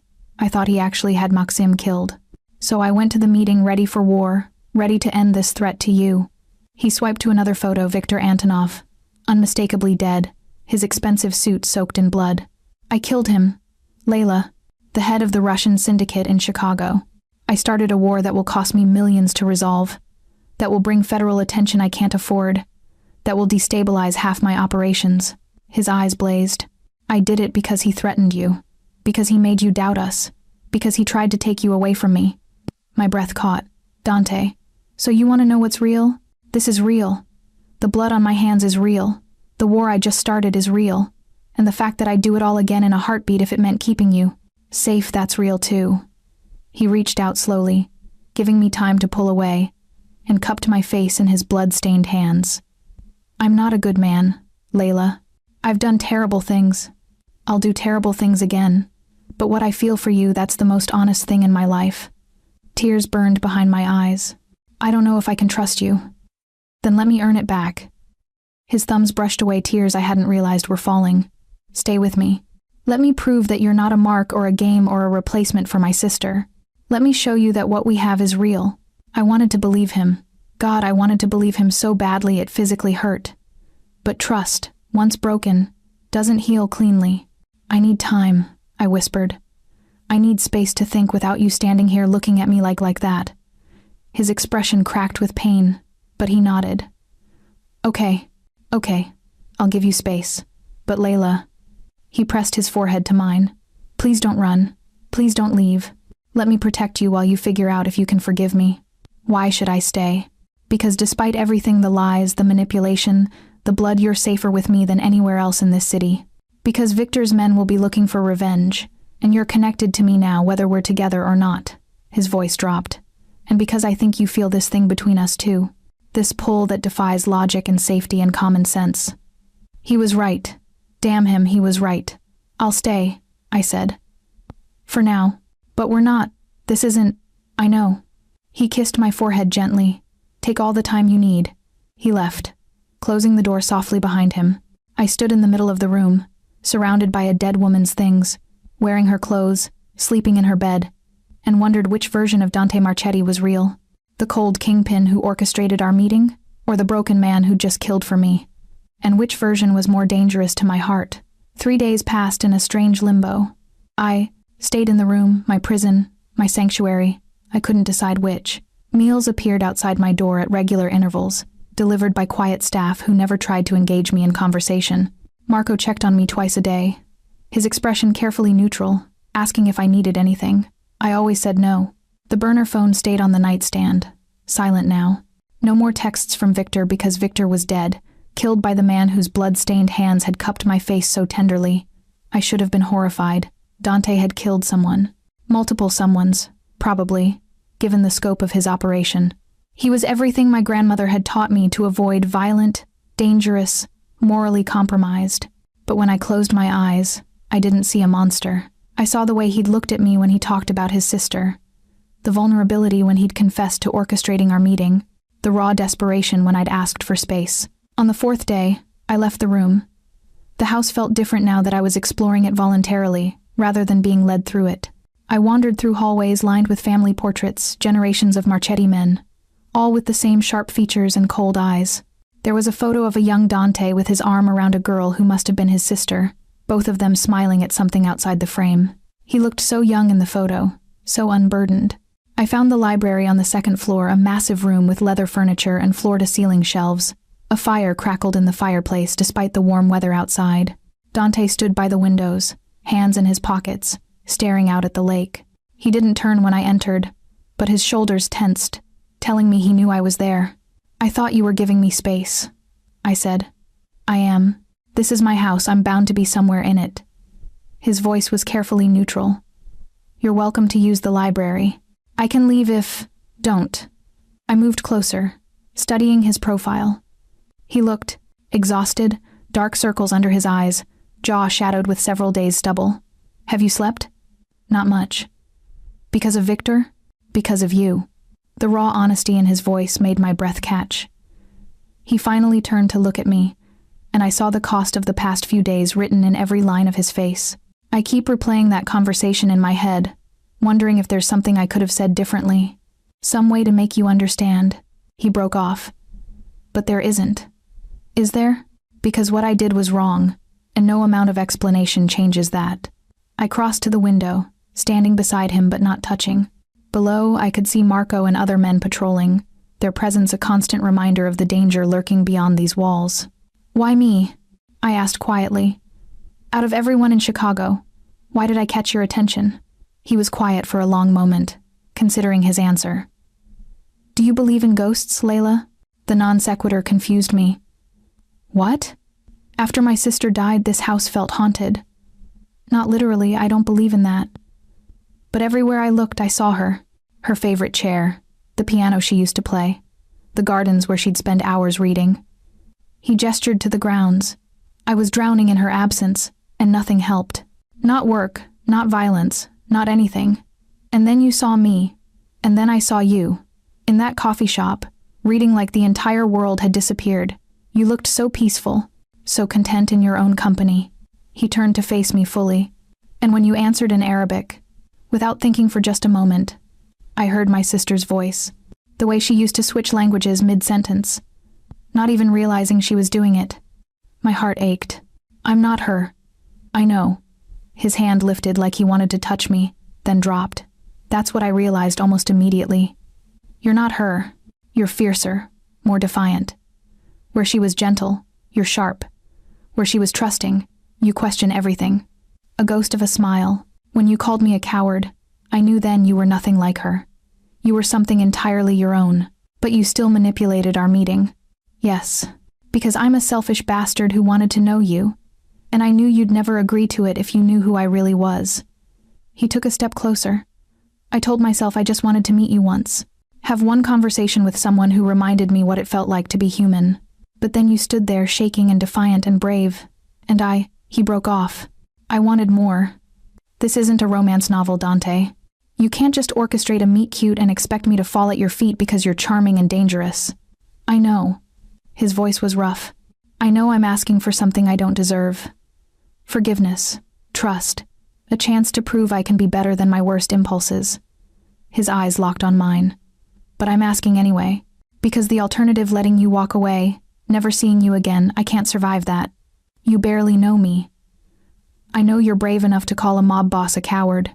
I know you speak 3 languages but still think in Arabic when you're nervous. I know you loved your grandmother so much that losing her things in the fire hurt worse than losing the building. I know you're lonely, but you'd rather be alone than settle for people who don't see you. He stepped closer. I know you kiss like you're afraid it might be the last time, and you sleep curled on your left side, and you take your tea with mint because that's how your grandmother made it. Tears burned behind my eyes. How do you? Because I pay attention. Because every moment with you matters. Because I'm desperately, dangerously obsessed with figuring out what makes you smile. This is insane. We've known each other less than a week. 5 days. He corrected. 5 days since you walked into my life and turned everything upside down. 5 days since I remembered what it feels like to care about something beyond territory and power. He reached out slowly, giving me time to pull away, and tucked a strand of hair behind my ear. I'm not good at this, he said quietly. Relationships, feelings, vulnerability, my father beat that out of me young. But for you, I want to try. I want to be the man you see when you look past the violence and blood, the man who deserves your forgiveness. I closed my eyes, fighting the war raging in my chest. Everything logical told me to run. He was dangerous. He'd lied to me. He'd killed people.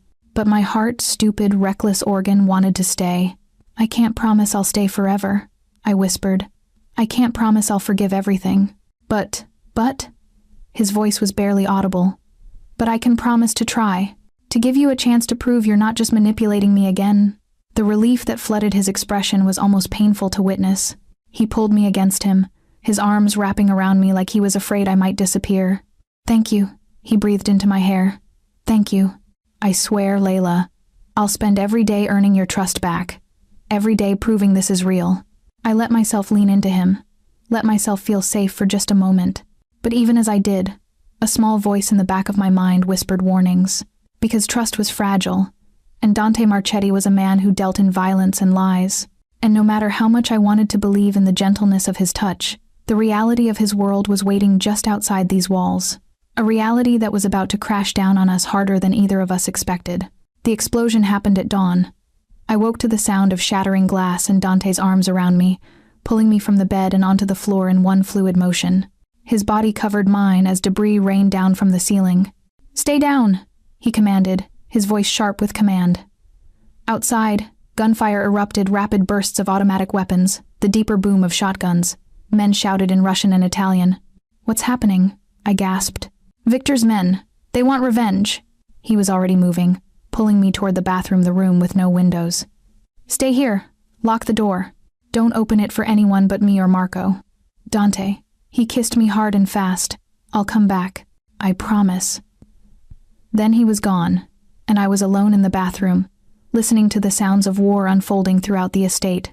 The bathroom had become my entire world. I sat in the massive marble tub empty, but it felt safer than being exposed, and listened to the chaos beyond the door. The gunfire had intensified, sometimes close enough that I could hear men shouting orders, sometimes distant enough that I could almost pretend this was happening somewhere else. Almost. My phone, the real one Dante had given me yesterday, buzzed. A text from him. "Still alive. Stay put. Love you. Love you." 2 words I hadn't expected. 2 words that changed everything. Another explosion rocked the house. This one farther away. The lights flickered but stayed on. I pulled my knees to my chest, making myself as small as possible, and tried not to think about all the ways this could end. Dante could die. I could die. We could both die in this bathroom while his empire crumbled around us. Time became meaningless. Minutes? Hours? I couldn't tell. The gunfire gradually decreased, replaced by shouting angry Italian, barked orders, the organized chaos of men regaining control. Then silence. Absolute, terrible silence. I stared at the bathroom door, barely breathing. Was it over? Had Dante won? Or was his body lying somewhere in this massive house, bleeding out while I hid like a coward? A knock on the door made me jump.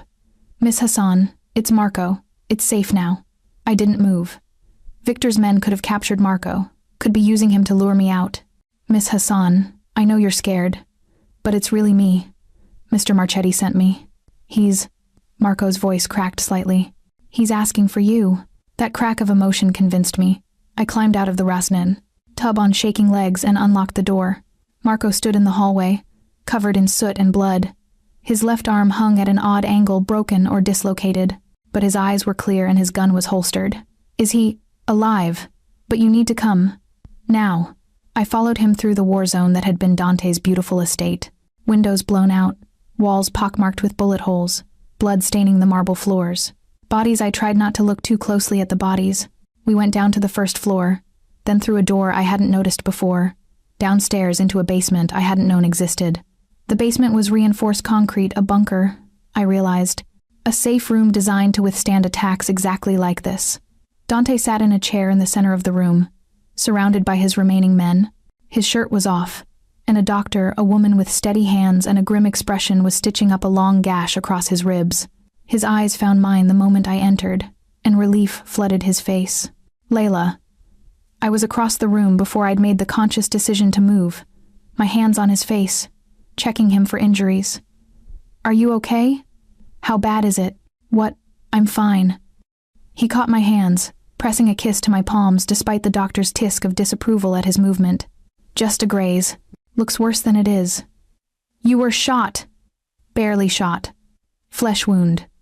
He winced as the doctor tugged another stitch. How are you? Did anyone get close to your room? No. I stayed in the bathroom like you said. I looked around at the dozen men in the room, all that remained of his security force. How many did we lose? The fact that I said we instead of you didn't escape notice. Marco's eyebrows rose. Dante's grip on my hands tightened. 7 dead. 3 critically injured. His voice was flat, controlled. Victor's second in command, Alexei, led the attack. 20 men. We killed 18 and captured 2. And Alexei? Something dark crossed Dante's face. Being questioned. Which meant being tortured. I should have felt sick. Instead, I felt relieved because these men had tried to kill Dante, and I discovered I was capable of terrifying ruthlessness when it came to protecting him. The doctor finished the last stitch and stepped back. You need rest. No strenuous activity for at least a week. And if that starts bleeding again, I know. Thank you, Teresa. He stood, testing his mobility, then looked at his men. Marco, coordinate cleanup and security. Double the perimeter guards until we know if this was their only play. Get our wounded to the hospital, use the private entrance. And someone call the councilman, we need the police to look the other way on this. His men dispersed, leaving us alone except for Teresa, who was packing up her medical supplies. You said you loved me, I blurted out. Dante froze. What? In your text. During the attack. You said, love you. My heart raced. Did you mean it? He crossed to me slowly, favoring his injured side. His hands cupped my face with infinite gentleness. Yes, he said simply. I meant it. I've probably meant it since you called me a coward in Arabic. I just didn't have the courage to say it before. That's insane. We barely know each other. I don't care. His thumb brushed my cheekbone. I don't care if it's too fast or too intense or too dangerous. I don't care if I'm setting myself up for the worst pain of my life. I love you, Layla, and I'll keep loving you whether you stay or go. Tears burned behind my eyes. This is crazy. Your house was just attacked. People died. You were shot. This isn't the time for... It's the perfect time. He pressed his forehead to mine. Because I just faced the possibility of dying without ever telling you. And I won't make that mistake again. I kissed him, fierce and desperate and full of all the emotions I didn't have words for. When we broke apart, both of us breathing hard, he smiled that rare, genuine smile that transformed his face. "Does this mean you're staying?" I looked around the bunker, concrete walls, emergency supplies, the detritus of violence. Looked at Dante, bandaged and bleeding, and looking at me like I was the only thing keeping him tethered to humanity. "I don't know," I said honestly. "I don't know if I can live in a world where people try to kill us over breakfast, where violence is just part of the day, where you might not come back from the next fight." His expression cracked. "I understand, but I don't know if I can live without you either." The admission felt like ripping open my chest. "You're dangerous and manipulative, and you've killed people. You orchestrated our meeting. You dragged me into a war. You're everything I should run from." "I know. And yet when I thought you might die up there, when I was sitting in that bathtub listening to gunfire..." My voice broke. All I could think was that I needed you to survive, that I couldn't lose you, that despite everything, you'd become essential. "Layla, so I don't know if I'm staying because it's right, or because I'm scared, or because I'm in love with you too." The words tumbled out before I could stop them. "I just know that right now, in this moment, I choose you." The kiss he gave me then was different from all the others. Softer, slower, full of promise and hope, and terrible, dangerous love. "Right now is enough," he murmured against my lips. "We'll figure out the rest together." Teresa cleared her throat. "If you're done being romantic in my medical bay, I have actual patients to see to." We broke apart, both of us smiling despite the absurdity of finding joy in a bunker surrounded by the aftermath of violence.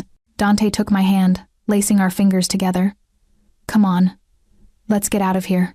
We climbed back up to the main floor, and I saw the true scope of the damage in daylight. Half the windows blown out, bullet holes everywhere, blood smeared across marble. "I'll rebuild," Dante said, following my gaze. "Make it stronger, safer. Turn it into a fortress where nothing can touch us. Or," I said quietly, "we could leave. Go somewhere Victor's men can't find us. Somewhere you're not a target." He looked at me like I'd suggested he sprout wings. "Leave Chicago? Is that so crazy? You have money, resources. We could disappear and leave my people?" He shook his head. "Layla, I can't. The families that depend on me for protection, the businesses I run, he broke off. "This is who I am, the ghost of Chicago. I can't just walk away. Even if staying gets you killed? Even then." He pulled me closer. "But I can make it safer. For you. For us. This attack, it showed me weaknesses in my security, things I need to fix. And once I do, once I've eliminated every threat, there will always be another threat. That's the nature of your world. Then I'll eliminate those too." His voice was steel. "I'll burn down every organization in this city if it means keeping you safe." I looked up at him, this dangerous, powerful man who'd somehow become mine, and realized that was both the most romantic and most terrifying thing he could have said. Because he meant it. He would burn the world for me. The question was, could I live with the ashes? 2 weeks later, I stood in front of the bathroom mirror in Dante's newly reinforced master suite, wearing a dress I didn't recognize. It was beautiful midnight blue silk that hugged my curves and made my skin glow. The price tag had probably fed a small country.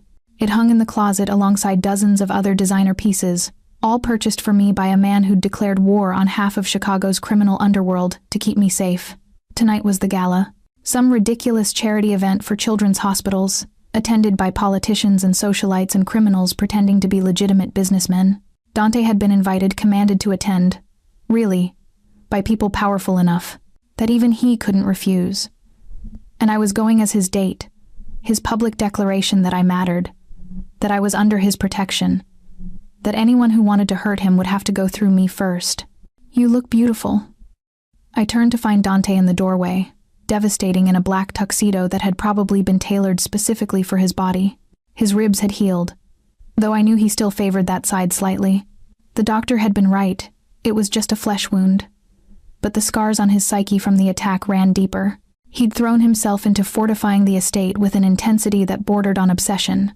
New security systems, more guards, reinforced windows that could withstand small explosives. He'd turned his home into a fortress, and himself into an even more ruthless version of the man I'd met. But when he looked at me, some of that cold mask fell away, revealing the human underneath. "You clean up nice yourself," I said, adjusting his bow tie. "Ready to pretend we're normal people for a few hours?" "I'm never normal," But with you, I can pretend. He caught my hands, his expression turning serious. You don't have to do this. I can go alone. You'd be safer here.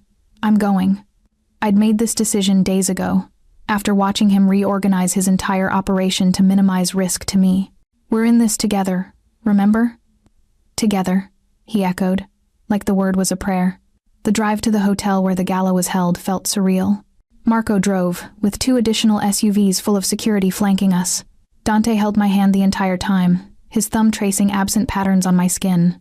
I've never brought anyone to one of these events, he said quietly. Never wanted to. Too much exposure, too dangerous. So why now? Because hiding you doesn't make you safer. It just makes you invisible. And I want everyone in this city to know you're mine. You're protected. Touch you. And they answer to me. Possessive and problematic and somehow still romantic. That was Dante in a nutshell. The hotel ballroom was stunning, crystal chandeliers, ice sculptures, an orchestra playing in the corner. The city's elite milled about in designer clothes and fake smiles, making small talk that meant nothing, and deals that meant everything. Dante's entrance caused a ripple. Conversations paused, people turned to look. And when they saw me on his arm, the whispers started. Is that... never brings anyone. Who is she? Heard his estate was attacked. Dante's hand tightened on mine. Ignore them. Hard to ignore when they're staring. They're jealous. You're the most beautiful woman in this room. And everyone knows it. I laughed despite my nerves. You're biased. Absolutely. He steered me toward the bar. Drink? Something strong. While he ordered, I scanned the crowd. Politicians I recognized from news coverage. Businessmen whose companies probably fronted for illegal operations. Socialites who lunched and gossiped and wielded their own kind of power. And there, across the room, watching us with cold calculation, a man I didn't recognize but who made every instinct scream danger. Dante, I murmured. Who's that? He followed my gaze, and his entire body went rigid. Fuck. What? Who is he? Antonio Ricci, head of the Italian syndicate from New York. His voice was carefully controlled. He's been trying to expand into Chicago for years. I've been blocking him. And he's here because Victor's dead, which leaves a power vacuum. And because he knows I was weakened by the attack on my estate. Dante's hand slid to my lower back, possessive and protective. He's here to make a move. Before I could respond, Antonio Ricci crossed the room with the confidence of a man used to getting what he wanted. He was older than Dante, maybe 50, with silver hair and a smile that didn't reach his eyes. Marchetti, he said smoothly, Italian accent thick. What a surprise to see you here. I'd heard your estate was in ruins. Rumors of my demise are greatly exaggerated. Dante's voice was ice. Ricci, I don't remember seeing your name on the guest list. A last-minute addition. The councilman was kind enough to include me. His gaze slid to me, assessing. And who is this lovely creature? None of your concern. Come now, Marchetti. Are we not colleagues? Surely you can introduce me to your companion. The tension between them was thick enough to cut. Every survival instinct I had screamed at me to step back, to make myself small and invisible. Instead, I extended my hand. Layla Hassan, pleased to meet you. Antonio took my hand, bending over it in an old-fashioned gesture. His lips brushed my knuckles, and I felt Dante's rage like a physical thing beside me. The pleasure is all mine, Miss Hassan. Antonio straightened, still holding my hand. Tell me, how does a beautiful woman such as yourself end up with a dangerous man like Marchetti? Carefully, I said, extracting my hand. And with eyes wide open, his smile widened, intelligent as well as beautiful. You have excellent taste, Marchetti. I'll give you that. Was there something you wanted, Ricci? Or did you come over just to waste my time? Actually, yes. I wanted to make you an offer. Antonio's expression turned predatory. Victor's territory is up for grabs. Rather than fight over it, which would be expensive and bloody for both of us, why don't we split it? You take the north, I take the south. We maintain our respective operations and avoid unnecessary conflict. No. No? Antonio's eyebrows rose. Just like that? You don't even want to discuss terms? There's nothing to discuss. Chicago is mine. All of it. If you want territory, go back to New York. I'm afraid I can't do that. You see, I've already made commitments to certain people. Promises that depend on Chicago expansion. His gaze flickered to me again. It would be unfortunate if I couldn't fulfill those promises. The threat was clear. Refuse, and people, possibly including me, would pay the price. Dante stepped slightly in front of me, blocking Antonio's view. Let me be very clear, Ricci. You're not expanding into Chicago. You're not taking Victor's territory. You're not making deals with my politicians or bribing my judges. And if you threaten what's mine again— What? You'll kill me? Here, in front of all these witnesses? Antonio laughed. You're not that stupid, Marchetti. You're not the ghost anymore. You're a man with weaknesses. With things to lose. His eyes cut to me. That makes you vulnerable. Everything happened very fast. Dante's fist connected with Antonio's jaw with a crack that echoed through the ballroom. Antonio stumbled back, blood spurting from his split lip. His men— I hadn't noticed them before, but they were there, surged forward. So did Dante's. Within seconds, the elegant gala had turned into a standoff. Two groups of armed men facing each other while civilians screamed and ran for the exits. Dante, stop! I grabbed his arm, trying to pull him back. He shook me off gently but firmly, his eyes never leaving Antonio. This is what you wanted, isn't it, Ricci? To provoke me in public, to make me look unstable, to convince the other families that I'm losing control. Antonio dabbed at his bloody lip with a handkerchief, his expression triumphant despite the violence. I wanted to see if the rumors were true, if the ghost had finally found his weakness. His gaze locked on me. Looks like they were right. Dante pulled his gun. The movement was smooth, practiced, deadly. He pressed the barrel to Antonio's forehead before anyone could react. Here's what's going to happen, Dante said, his voice conversational despite the weapon in his hand. You're going to leave Chicago, tonight. You're going to tell everyone you met with me and we had a productive discussion about territorial boundaries. You're going to smile and shake hands and pretend this never happened. And if I refuse, then I pull this trigger, and your men pull theirs, and we all die in a very expensive hotel ballroom, which would be unfortunate, but I'm prepared for that outcome. Are you? For a long moment, nobody moved. The orchestra had stopped playing. The few remaining civilians huddled against the walls, recording on their phones. This was going to be all over the news by morning. Finally, Antonio smiled a cold, calculating expression. You're bluffing. You wouldn't risk her life. He gestured to me, and I realized with crystal clarity that this had been his plan all along. Force Dante into an impossible choice shoot and start a war that might kill me in the crossfire, or back down and prove he'd been weakened by love. You're right, Dante said softly. I wouldn't risk her life, which is why I made sure she was safe before I came here tonight. He glanced at me, and I saw the apology in his eyes a split second before Marco's arms wrapped around me from behind, pulling me backward toward the exit. No, I struggled, but Marco was too strong. Dante, don't— Get her out of here, Dante commanded, his gun still pressed to Antonio's head. Now. Marco dragged me through the emergency exit despite my protests. The last thing I saw before the door closed was Dante, standing alone against Antonio Ricci and his men, willing to die to prove that loving me hadn't made him weak. It had made him stronger.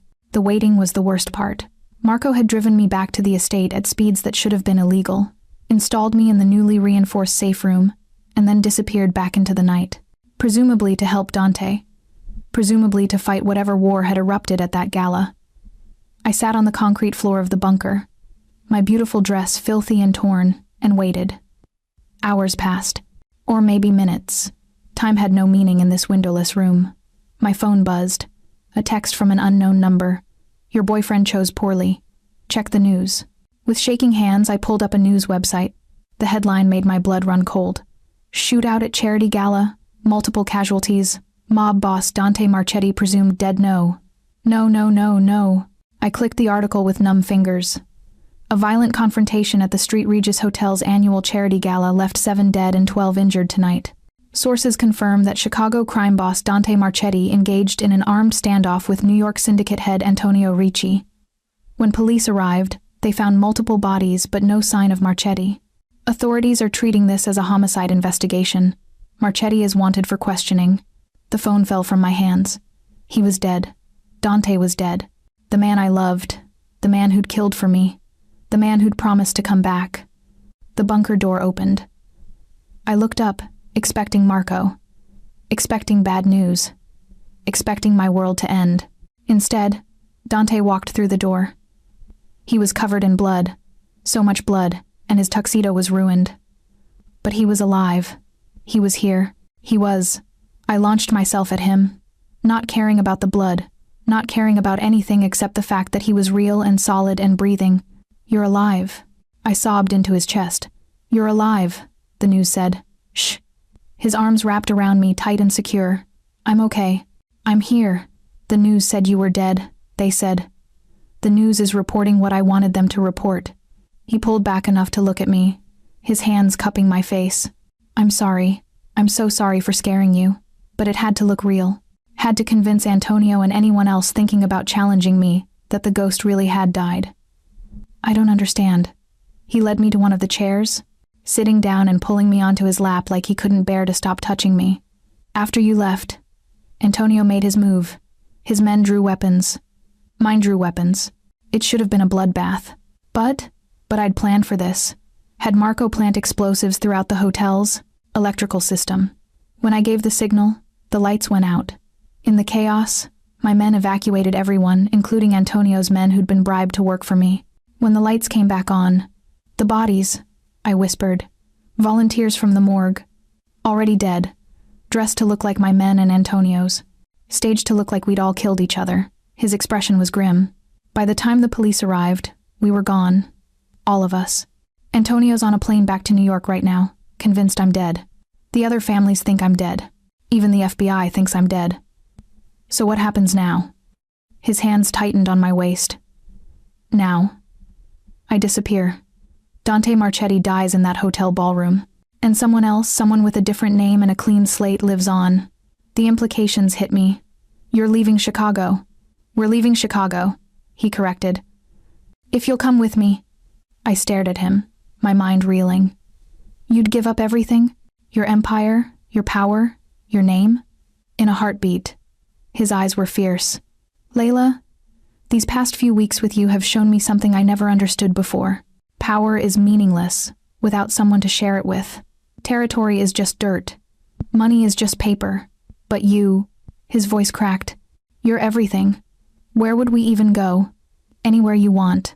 I have accounts all over the world, properties in places Victor and Antonio and everyone else will never think to look. We could disappear to Greece, Argentina, Japan, anywhere. Start over. Build something new. And your people, the families who depend on you? Marco will take over. I've been training him for years. He's smart, ruthless when he needs to be, and loyal to the core. Chicago will be in good hands." I looked at this man, this dangerous, powerful man who'd faked his own death rather than risk my life in a gang war, and realized he was offering me everything. A future, freedom. A chance to be something other than the ghost's weakness. "I have one condition," I said. "Anything. No more lies. No more manipulation. No more orchestrating our life together. From this moment forward, we're equals. We make decisions together. You don't protect me by keeping me in the dark." He smiled, that rare, genuine smile that made him look young and unburdened. "Deal.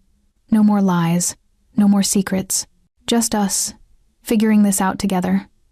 Even if I make bad decisions? Especially then." He kissed me softly. "I'll be there to help you fix them." I laughed, the sound edged with hysteria and relief and overwhelming love. "This is insane. Completely insane." He agreed. "But that seems to be our specialty. Where do we go first?" He pulled out his phone, a burner probably, and showed me images of a villa on a Greek island. White stone, blue shutters, surrounded by olive trees and overlooking the sea. It's been in my family for generations. No one knows about it except me. We could stay there while we figure out next steps. Plant a garden, learn to cook, pretend to be normal people who fell in love the normal way. We'll never be normal. No, he admitted. But we can try. I looked at the villa, imagining myself there. Imagining mornings with Dante, nights under Greek stars, a life unburdened by violence and danger and death. It should have felt impossible, a fantasy, a beautiful lie. Instead, it felt like coming home. "Okay," I said. "Let's disappear." His smile could have powered the sun. He kissed me again, deeper this time, full of promise and hope, and desperate, dangerous love. "When do we leave?" I asked against his lips. "Now. Tonight. Before anyone realizes I'm not actually dead. I don't have anything. No clothes, no possessions. We'll buy new ones. Start fresh. Be whoever we want to be." I thought of my grandmother, who'd fled Lebanon with nothing but the clothes on her back and a copper kettle, who'd built a new life in a foreign country through sheer determination, who'd taught me that home wasn't a place it was, the people you loved. She would have liked you, I said softly. My grandmother. She would have said you were trouble. Would she have been wrong? No, I smiled. But she also would have said, the best things in life are usually trouble. 3 hours later, we were on a private plane headed to Greece. I sat by the window, watching Chicago disappear beneath us, the city where I'd been born, where I'd lost everything, where I'd found something far more valuable than safety. Dante sat beside me, his hand in mine, his thumb tracing those familiar circles on my skin. Regrets? He asked. I thought about my apartment burning, my grandmother's things lost to ash, the ordinary life I'd lived before a dangerous man walked into a restaurant and changed everything. No, I said honestly. No regrets. You? He lifted my hand to his lips, kissing each knuckle with reverent care. My only regret is not meeting you sooner, not having more time with you. We have all the time in the world now, and I plan to use every second of it loving you. The sun was rising over the Atlantic as we flew east, toward a new life and a new name and a future we'd build together. Somewhere far below, the news was reporting the death of Dante Marchetti, the ghost of Chicago, killed in a violent shootout with rival mobsters. They'd analyze his life, his crimes, his ruthless rise to power. They'd never know the truth, that the ghost had found something more powerful than fear, or territory, or control. He'd found love, and love had set him free. 5 years later, I stood in the garden of our villa, harvesting tomatoes in the warm Greek sun. My hands were dirty, my hair pulled back in a messy bun, and I'd never been happier. Mama! A small voice called from the house. Papa says lunch is ready. I smiled, wiping my hands on my jeans. Our daughter, 3 years old, with her father's dark eyes and my stubborn chin, came running across the lawn, all wild curls and boundless energy. Dante appeared in austerity, the doorway, an apron tied around his waist, looking nothing like the cold kingpin who'd once ruled Chicago with an iron fist. He looked like a man who'd finally found peace. Tomatoes for lunch? He called. The best ones. I called back. Our daughter grabbed my hand, pulling me toward the house. Papa made pasta, with the sauce Grandmama taught him. I caught Dante's eye over her head, and the look he gave me was worth every dangerous moment, every terrifying night, every impossible choice. We'd built this, together, a life far from violence and death, a family born from ashes, a love that had survived manipulation and lies and war to become something real and lasting. We were no longer the ghost and the waitress. We were just us, and that was more than enough.